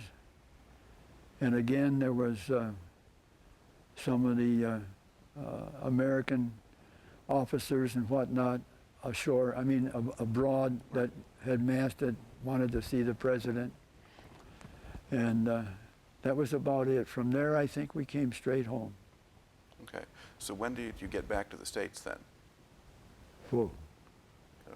Late February or March?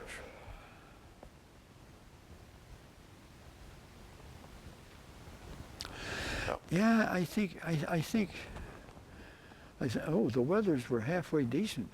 Mm-hmm. You know, we spent quite a time there in the Great Bitter Lake. Yeah.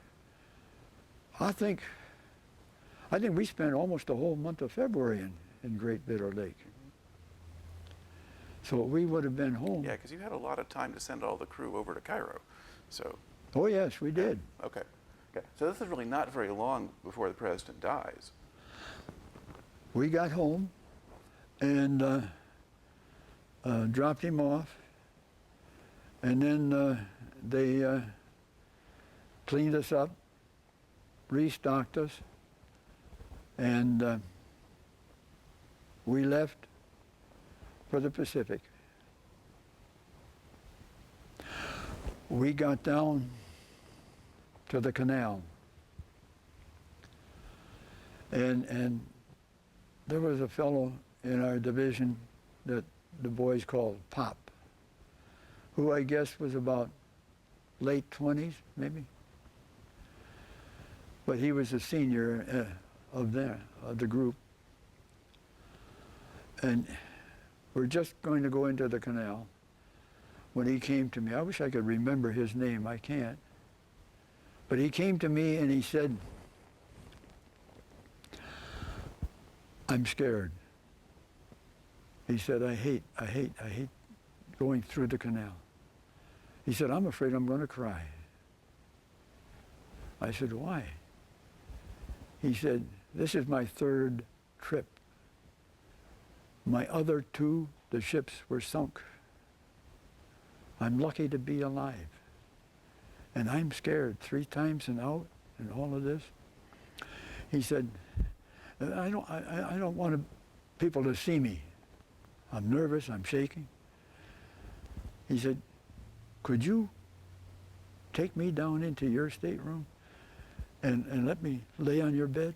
I said, "You bet, come on."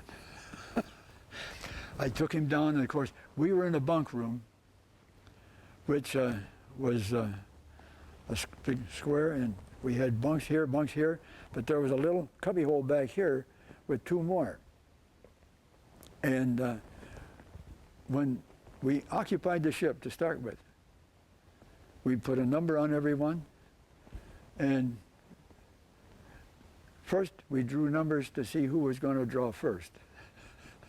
And we threw all the numbers back in, and then first choice got, and as luck would have it, I got the lower one in the back, and Jim Maroney from Dallas, Texas got the top. And so I took Pop down there, and I took him back in, and I said, "Now don't worry about a thing." I said, you don't even have to take your shoes off. Just get down in there and lay down. Nobody's going to bother you. And then I collared the fellows in the other 4 guys out here, and I told them, "Don't bother him. There's every reason for him to be right there." Now, Pop was a senior enlisted man? Was he or just a seaman? Or? He was a first class seaman. Okay. You know, and he stayed there. And when we were through the canal, I went down and said, "Safe to come up."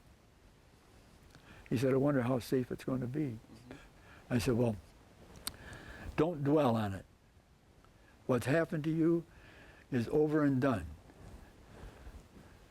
And I said, "Come on up."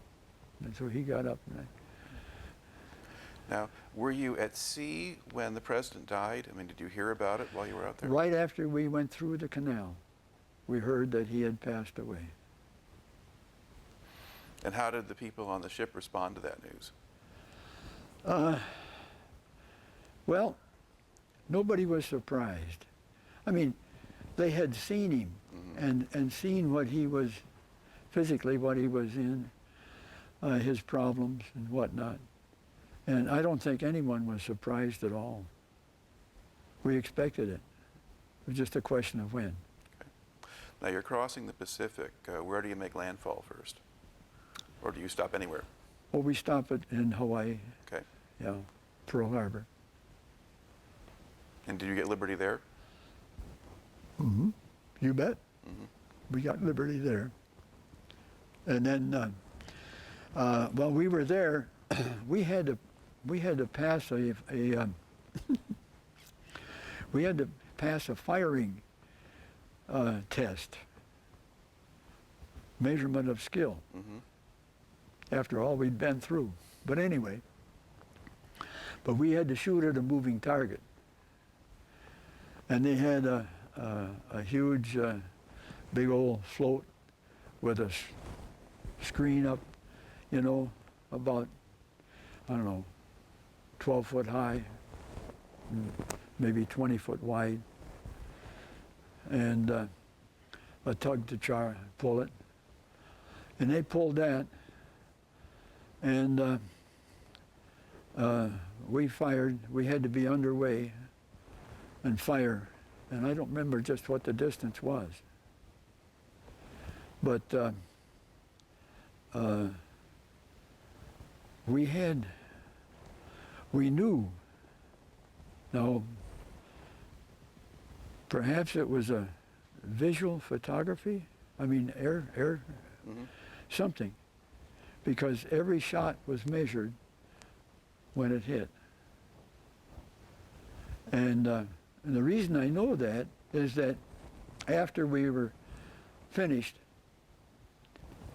they gave us some of these snapshots, and then my division manager wanted me to take and sketch out a thing and show the various positions and how the shells, how close we were, you know. We got an A+ on that little fella. That was great. Yeah, you knew what you were doing. Yeah. Then from there, we went out and joined the fleet in the Ulysses atoll. Boy, that was huge. It's amazing how big that was.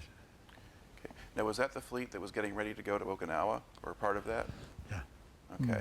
Now, well, we joined there, and we were a part of a carrier group that went out. Now, I don't know what the destinations were, but we were the last, I understood, the last major kamikaze attack was against us.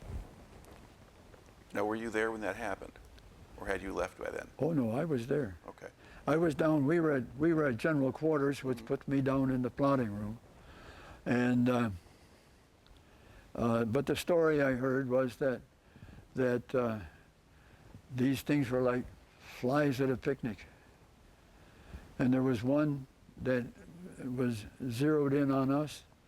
He was coming right at our amidships, flying just a few feet above the water, and the 40 millimeters finally nailed him. But he was relatively close.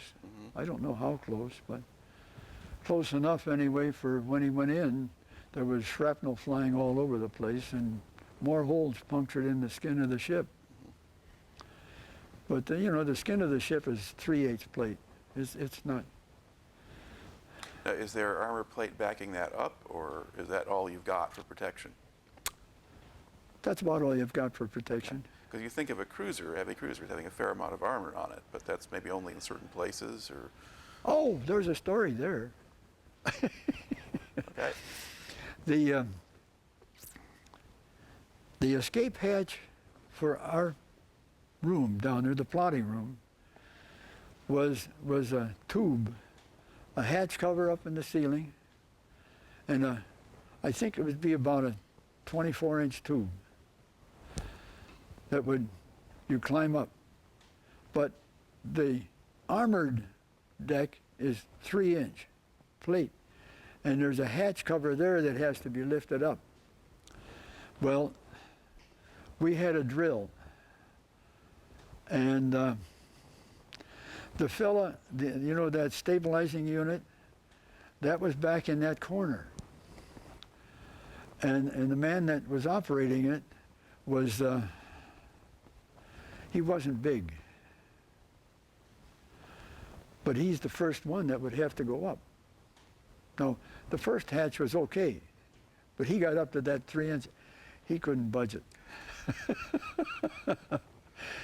So we had to regroup, and we shifted around, and we put him over on another one of the machines, and we put a big old strong guy who looked like he lifted weights and everything else all his life.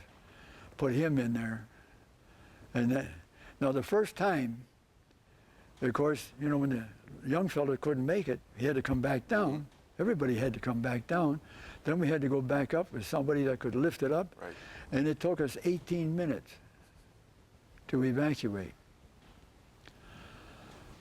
But after we shifted things around, then we evacuated in something like about 3.5, 4 minutes. And of course, I was the second to the last to go up, and the lieutenant was the last man to go up. All right. Now, shortly after that, did you transfer off of the ship? Yes. Okay. Yeah. How did that come about? Well, we were back in Ulysses and you have to understand that we had been on that ship for what, almost 2.5 years, without any transfers, whatever. And I guess the naval brass, well, they were going to relieve Captain Sen and put a new captain in place.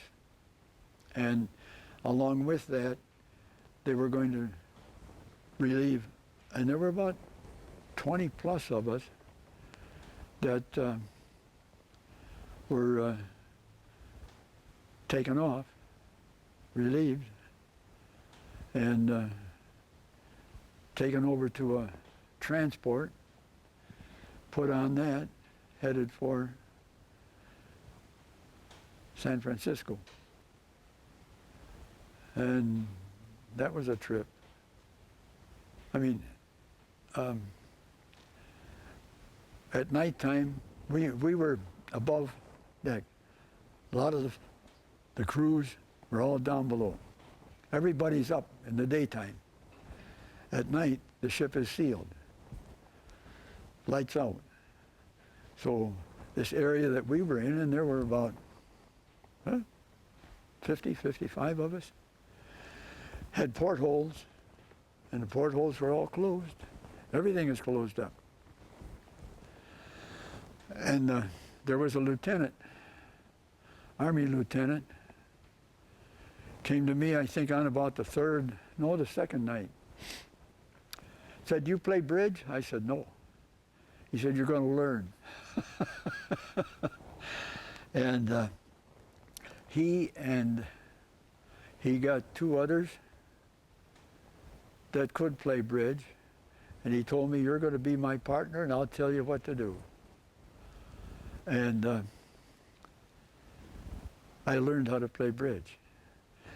But he had been through the islands, and he told us that he had one thing he had done that he was so extremely sorry for.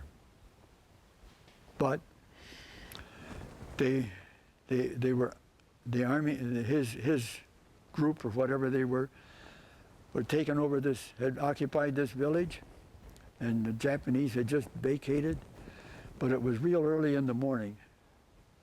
And he went into one of the huts, and there was this Japanese officer covered up, sleeping.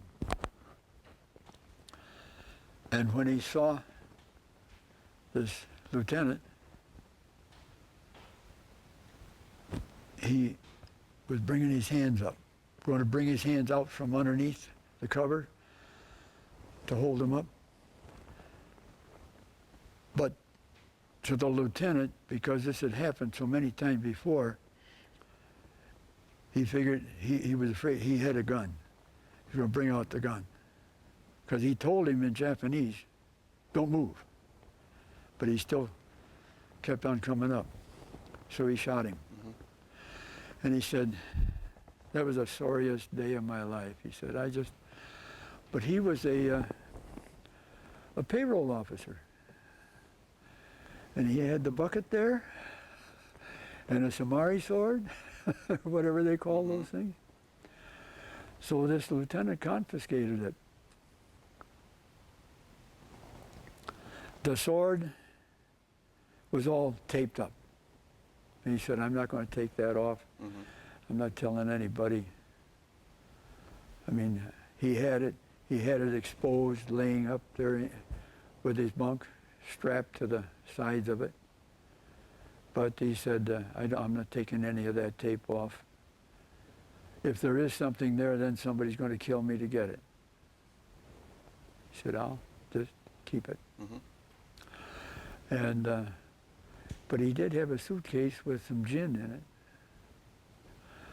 And we used to be able to get what they call bug juice, you know, the old Kool-Aid type stuff. So we'd get a big pitcher of Kool-Aid and touch it up a little bit. It wasn't a bad trip back. One thing, this bunkmate of mine, Jimmy Maroney,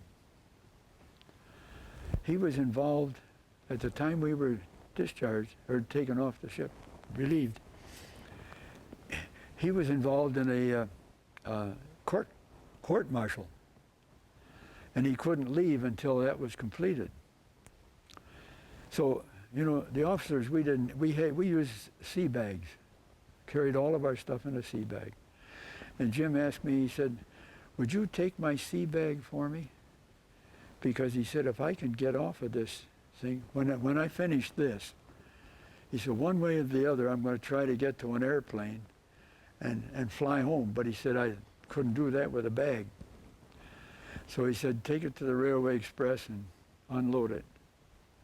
So I got to Frisco and checked in, and I had to be there for 3 days.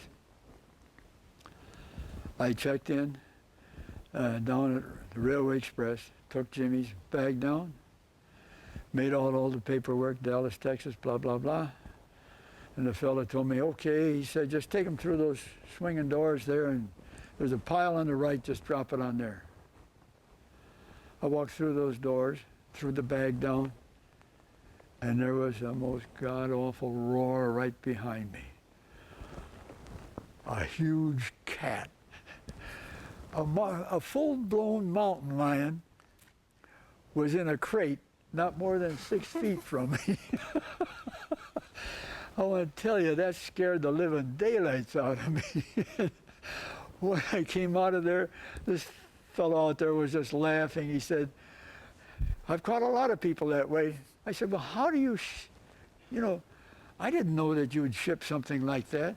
He said, we'll ship anything as long as it's properly crated. And that guy is properly crated. He said, you don't have a thing to worry about. I called home. I had a brother that was in the Merchant Marine. I called home. I told my folks, I'm in the States. They told me my brother had called the night before. He gave me his number. He was in a hotel there. I called him. He said, I'll meet you at the steps of the, what's the name of that big hotel? St. Francis? Let's call it St. Francis. Right.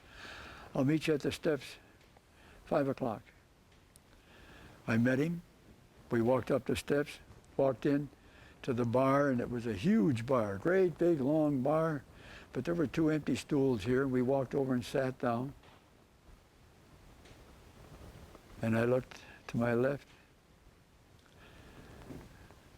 There was the fellow that owned the sailboat that I had sailed on, Whitey Thomas. I sailed with him for 4 years on the Mackinac race. And this was in late June. Okay. And he told me, I just called home and told him to put the boat in the water. I want to sail the Mac, which goes in early July. He said, you want to sail it? I said, sure. So could you get a leave when you got home to go do that? When I got checked out there, I was given 30 days leave. And that put me into August VJ Day. And where were you on VJ Day? At home. Okay, you're still on leave. Okay. Yep. All right. But you weren't done with the Navy yet, though. Oh, no. No. What was your next assignment? South Dakota. Okay. And where was that's battleship? The battleship. She was down in Southern California. San Diego or? No, not San Diego. Below. No, above that. Okay, Long Beach. You got or? Los Angeles, and then San Diego. I think there was a big Navy port. Could be. And there's. Maybe it's San Diego. I don't Well, San remember. Diego is a really big naval. Okay, base. all right, call it San Diego. It was there. And I boarded there. But that's from there, she was all done fighting, and it was going to be decommissioned, and we were going to steam around to Philadelphia. But while we're there, I took the train up into Hollywood. And I met a fellow off to Quincy. And we went into a real fancy, real nice restaurant, big ballroom floor there and an orchestra playing. And Jerry McKeon was his name. And we went in to have dinner, but we were sitting there with cocktails first, and there were two young ladies over there. And Jim said, I'm going to go over and ask one of those gals to dance. And he walked over, and by golly, up she got, and they were out on the dance floor. I sat there for a second, I said, come on, dummy, get up. So I went over and I asked the other one to dance. And she said yes. We've been dancing. Saturday, it will be 67 years, our wedding anniversary. All right. But anyway, back to the South Dakota. She was out there visiting with a friend. This gal that she was with was out there and lived out there. And she wanted my wife to, well, she wasn't my wife, Jean. She wanted Jean to come out. And Jean rode out on a bus from North Chicago. She said, I never had to buy a meal or anything on the way. The bus was always loaded with a bunch of military, and the guys wanted to take care of me, you know, nice this, this, and this, and this, and she got out there. And she came home the same way. Anyway, the South Dakota. You want to hear that? Yeah, you were decommissioning. So what did that involve? Well, that involved, we had to sail around through the canal, back up into Philadelphia. And at that point in time, we're tied up to a big pier, and the brass from the yard, Navy yard there, come on board, and they give us a briefing of just what's going to happen. Everything has to be accounted for. There can be nothing missing. I said, what happens? But when I took over on the South Dakota, I relieved the man who had been the control officer. And there were about 20 8.5 by 18 sheets of inventory that he signed off on and I signed on. That's the way it was done. Nobody ever counted anything. But now you had to count.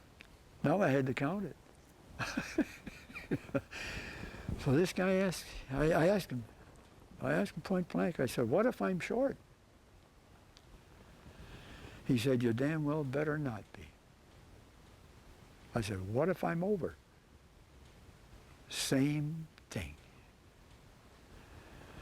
Well, our people, those boys, whenever they were in port, and there would be a workshop for fire control for equipment and stuff, they'd always go over there and see what's new. And they'd walk through, and they always wore big blouses. And we could use one of these. I talked to the chief, and we agreed. Sneaky suspicion we were going to come over. And I said, we're going to have to be real careful. We're going to have to be way ahead of these people. And okay, the chief said, all right. He said, I'll pass the word, and we're going to do just that. But he said, well, squirrel them away. Fine. Well, we got that all done.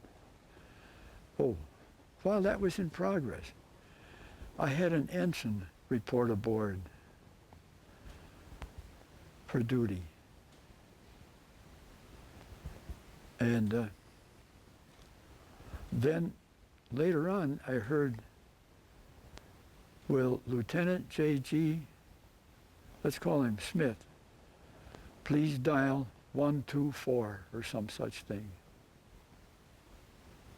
I didn't pay any attention the first time, but the second time I thought, 124, that's his phone number. So I went down to his cabin and I said, what are you doing? Well, he said, I've just been promoted to Lieutenant J.G., and I want everybody to know I've made it. He was an academy kid. I said, okay, I got a better way for you to show off. You go down and you report to the chief, and you tell him to put you on counting inventory. You're going to learn. And he went down. He didn't dare stop. He got down to the chief. The chief came up and he said, what in the hell's going on? So I just explained it to him, and he said, you know, he said, this is a good idea, and I'm not going to be hard. I'm just going to be nice to him, and I'm going to show him how things have to be done and who we are, the enlisted people. I said, good. When we got finished, we were over. I said, how much? He said, lots.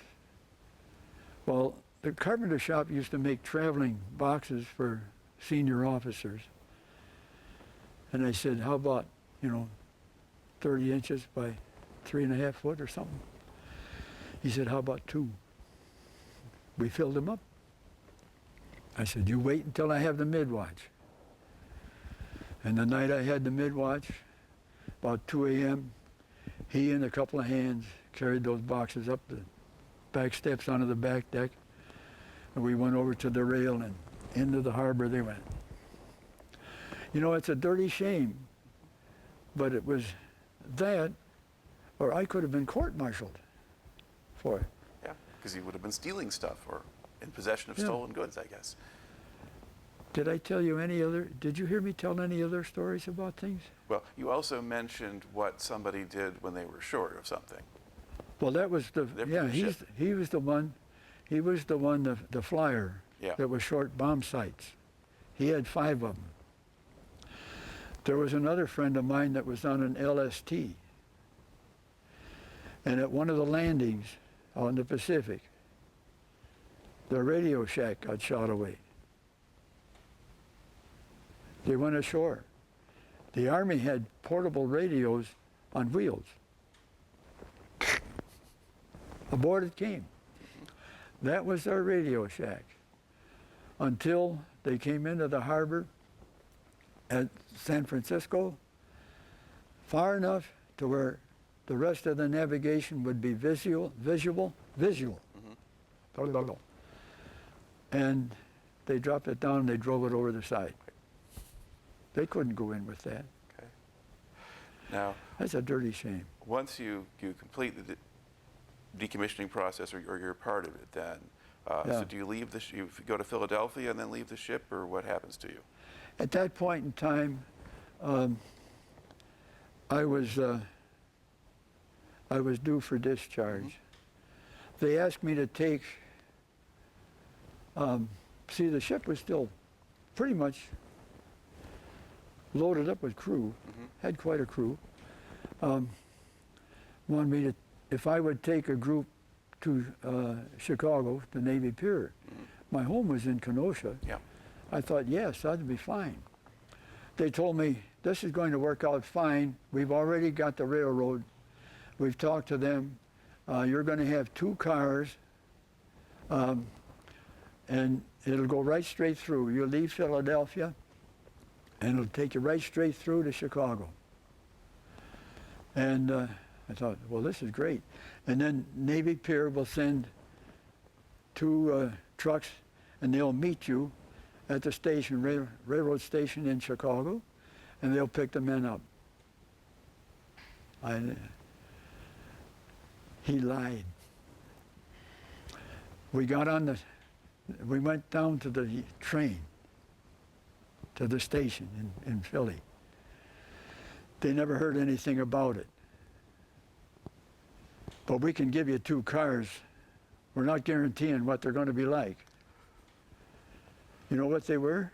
They were so old. They were the old, remember the green felt seats that would flop this way and that way?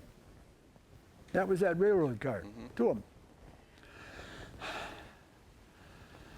And they hitch it onto a train. We get to Pittsburgh. We leave early in the morning, I guess. We got to Pittsburgh, and it's like about 4 in the afternoon. And all of a sudden, there's a lot of this going on and that going on and that. I walked up and I got a hold of a conductor, and I said, what's going on? Well, he said, this train doesn't go any further. We're going to drop you off back here at that little spot, and you'll get picked up late tonight by another train to go to Chicago, Chicago. I said, what am I going to do with 40 guys? He said, that's your worry.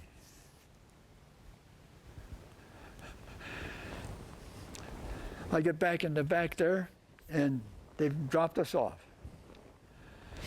I get a hold of the chief petty officer I had. I said, Chief, we can't keep these 40 guys on this car. They'll go nuts. They're not going to get picked up until 11 o'clock tonight. And it's like 3:30 or so in the afternoon. I'm going to turn them loose. Oh, he said, I don't know, Mr. Diehl, he said, you're taking a big risk there. I said, the only thing in my favor is that they're on their way home. If they foul this up, they're going to be in the brig for 5 to 10 years. And they know that. So let's get them all lined up on the dock. We got them all lined up on the dock, and I told them this. I want everybody back here at 10 o'clock, sharp. And you watch out for each other, because if there's somebody missing, the rest of you are going to be responsible too. But be here at 10. Well, you know, at 10 o'clock, well, when I dismissed them, it was like that. And the chief looked, he said, I think you just made a huge mistake. I said, let's go get something to eat. And at 10 o'clock, they were all there with a bag. I said, all right, beer is okay, whiskey's not coming aboard. We're not going to have any fights. So just open your bags, and the chief and I are going to look in them, and if you got whiskey, it gets broken. We only found 2. 2 pints. busted them up, but we found a lot of beer bottles. And we're on the train, and it's empty beer bottles rolling. And the conductor comes back in, and he said, "You don't have any lights." I said, "Nobody came with matches to light them." He laughed. He said, "Okay." But he stepped on a broken beer bottle, and he broke cut his shoe and cut his foot right in the arch. And we had a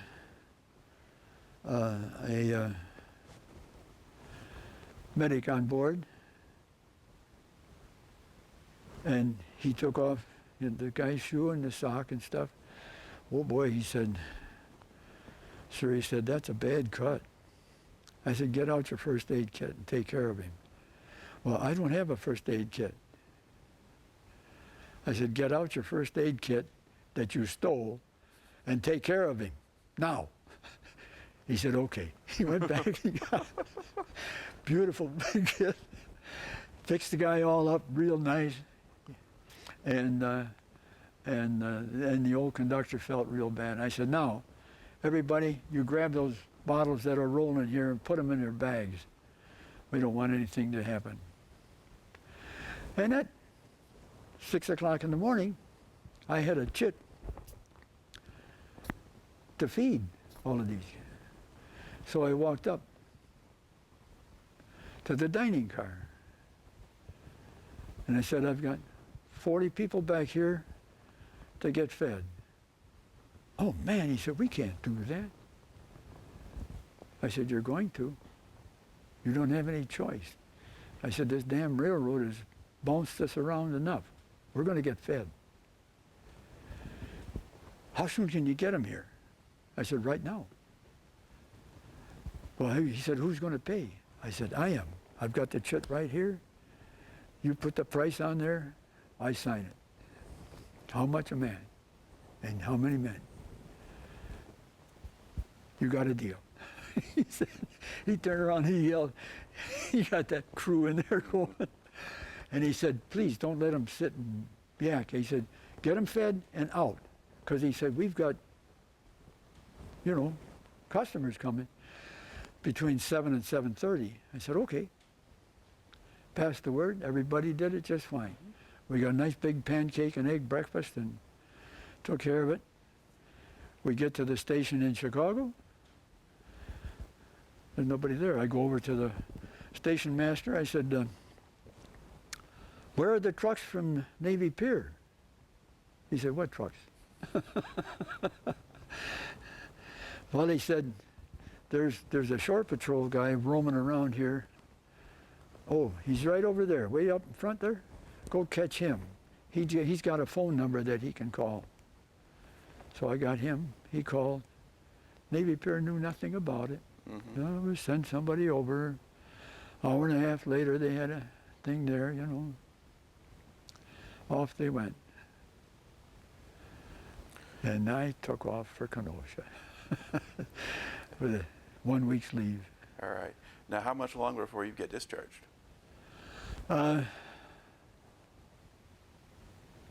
Maybe a month.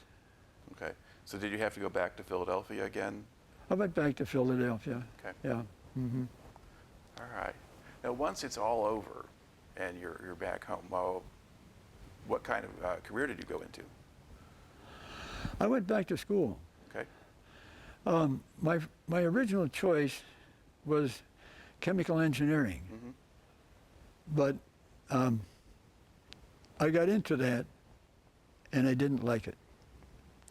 But then I'm committed to the Navy, and you get a degree, then you get a commission. Mm-hmm. No degree, Great Lakes, seaman. So I bowled through chemical engineering, but every time I could, I took an elective course of something else, Mm-hmm. and mechanical, and I was picking up subjects. Well,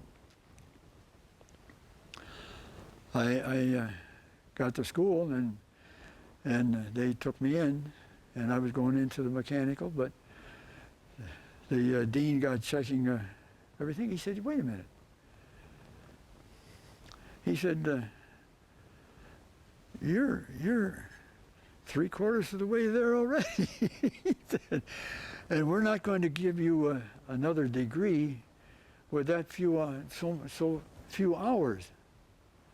He said, you're going to have to do something, take something, any old thing, but, so I took civil subjects. Mm-hmm. I took reinforced concrete, 1 and 2, building design, 1 and 2, but that all counted towards a mechanical, and I came out as a mechanical engineer. Okay, and then is that the career line you went into then? Engineer and... Yeah, I worked for the Kimberly-Clark Paper Company. All right, and how did you wind up in West Michigan? How did I end up in West Michigan? You're here. Yeah, well, I was working for Kimberly-Clark. I lived I was married then. We lived in Iron Mountain. And the paper company was in Niagara, Wisconsin, just across the river. I saw an ad in the paper for a mechanical contractor wanted an engineer in Iron Mountain's paper. And I called the number and I went over, and it was really a plumbing and heating contractor, but he did schoolhouses, minor buildings, one thing like that. And yeah, he would like to have me. And Kimberly-Clark had given me an option prior to this. I could transfer to Coosa River, Alabama, or Terrace Bay, Canada. And I wasn't anxious to go to either place. So I signed on with this contractor, and I worked for him for about a year, bidding work. We did a lot of work up at Michigan Tech, up there, student services building, library building, and no, that was it. And we did work over at the college in Marquette as well. But then he thought he'd like to go big. So he got the plans for the Stevens T. Mason building in Lansing, Michigan. And he said, let's bid that. I said, okay. So I went to work. And it kept getting bigger and bigger. Got into this, got into that. But I made some good selections off the start. And one was the Carrier Corporation for the air conditioning equipment, which was huge. And we bid it. Well, when we were drafting the bid, the day of the bid when construction bidding was terrible. And right at the very end, people will call you and cut their price, your subcontractors. We'll take this much off, we'll take that much off, and so on. Well, Carrier called me, and they said, we're going to tie our horse to your wagon. We're going to take a cut. And they did a pretty good cut. Many thousands and thousands of dollars. And the bids were opened at 2 o'clock that afternoon. We were the low bidder on a $1,110,700. About what year was that? 27. And then early 50s, Okay. something like that. All right. But that kind of got him working down in the lower peninsula rather than just the upper. Well, with that, I and another fellow just came down. We had to negotiate with the local unions down in Lansing and with the general contractor. We got everything all set up pretty well, but we had a little problem, manpower, and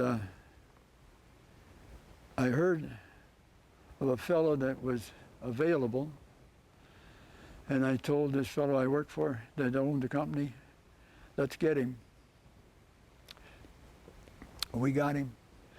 He was a big superintendent for powerhouses, traveled all over the country, but he was tired of that, and he wanted to go into something smaller and neater and be happy. And so we hired him.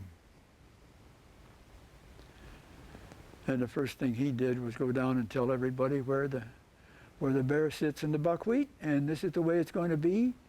And if you don't like it, you can leave right now. Nobody left. And we did that building. That was the first huge state office building in Lansing. That was a whole big complex up and down there. All right. I've about run out of gas. Well, I think you've run pretty well a story. So just to think back a little bit, how do you think your time in the Navy wound up affecting you, or what did you take out of that? It gave me an insight. Oh, I saw so many countries, so much rich and so much poor. But I've seen it all. And it really was an education in itself. I didn't have to go on a cruise, ever, to know how things were. And I found out that everybody's human. They're all like us. And they have their wants and their dislikes, and you get along with it. It worked out real nice. It certainly has. Well, it certainly makes for a good story. So thank you very much for coming in and sharing it today. I talk too much. I've run out of gas. All right. Well, you did a great job, so thank you.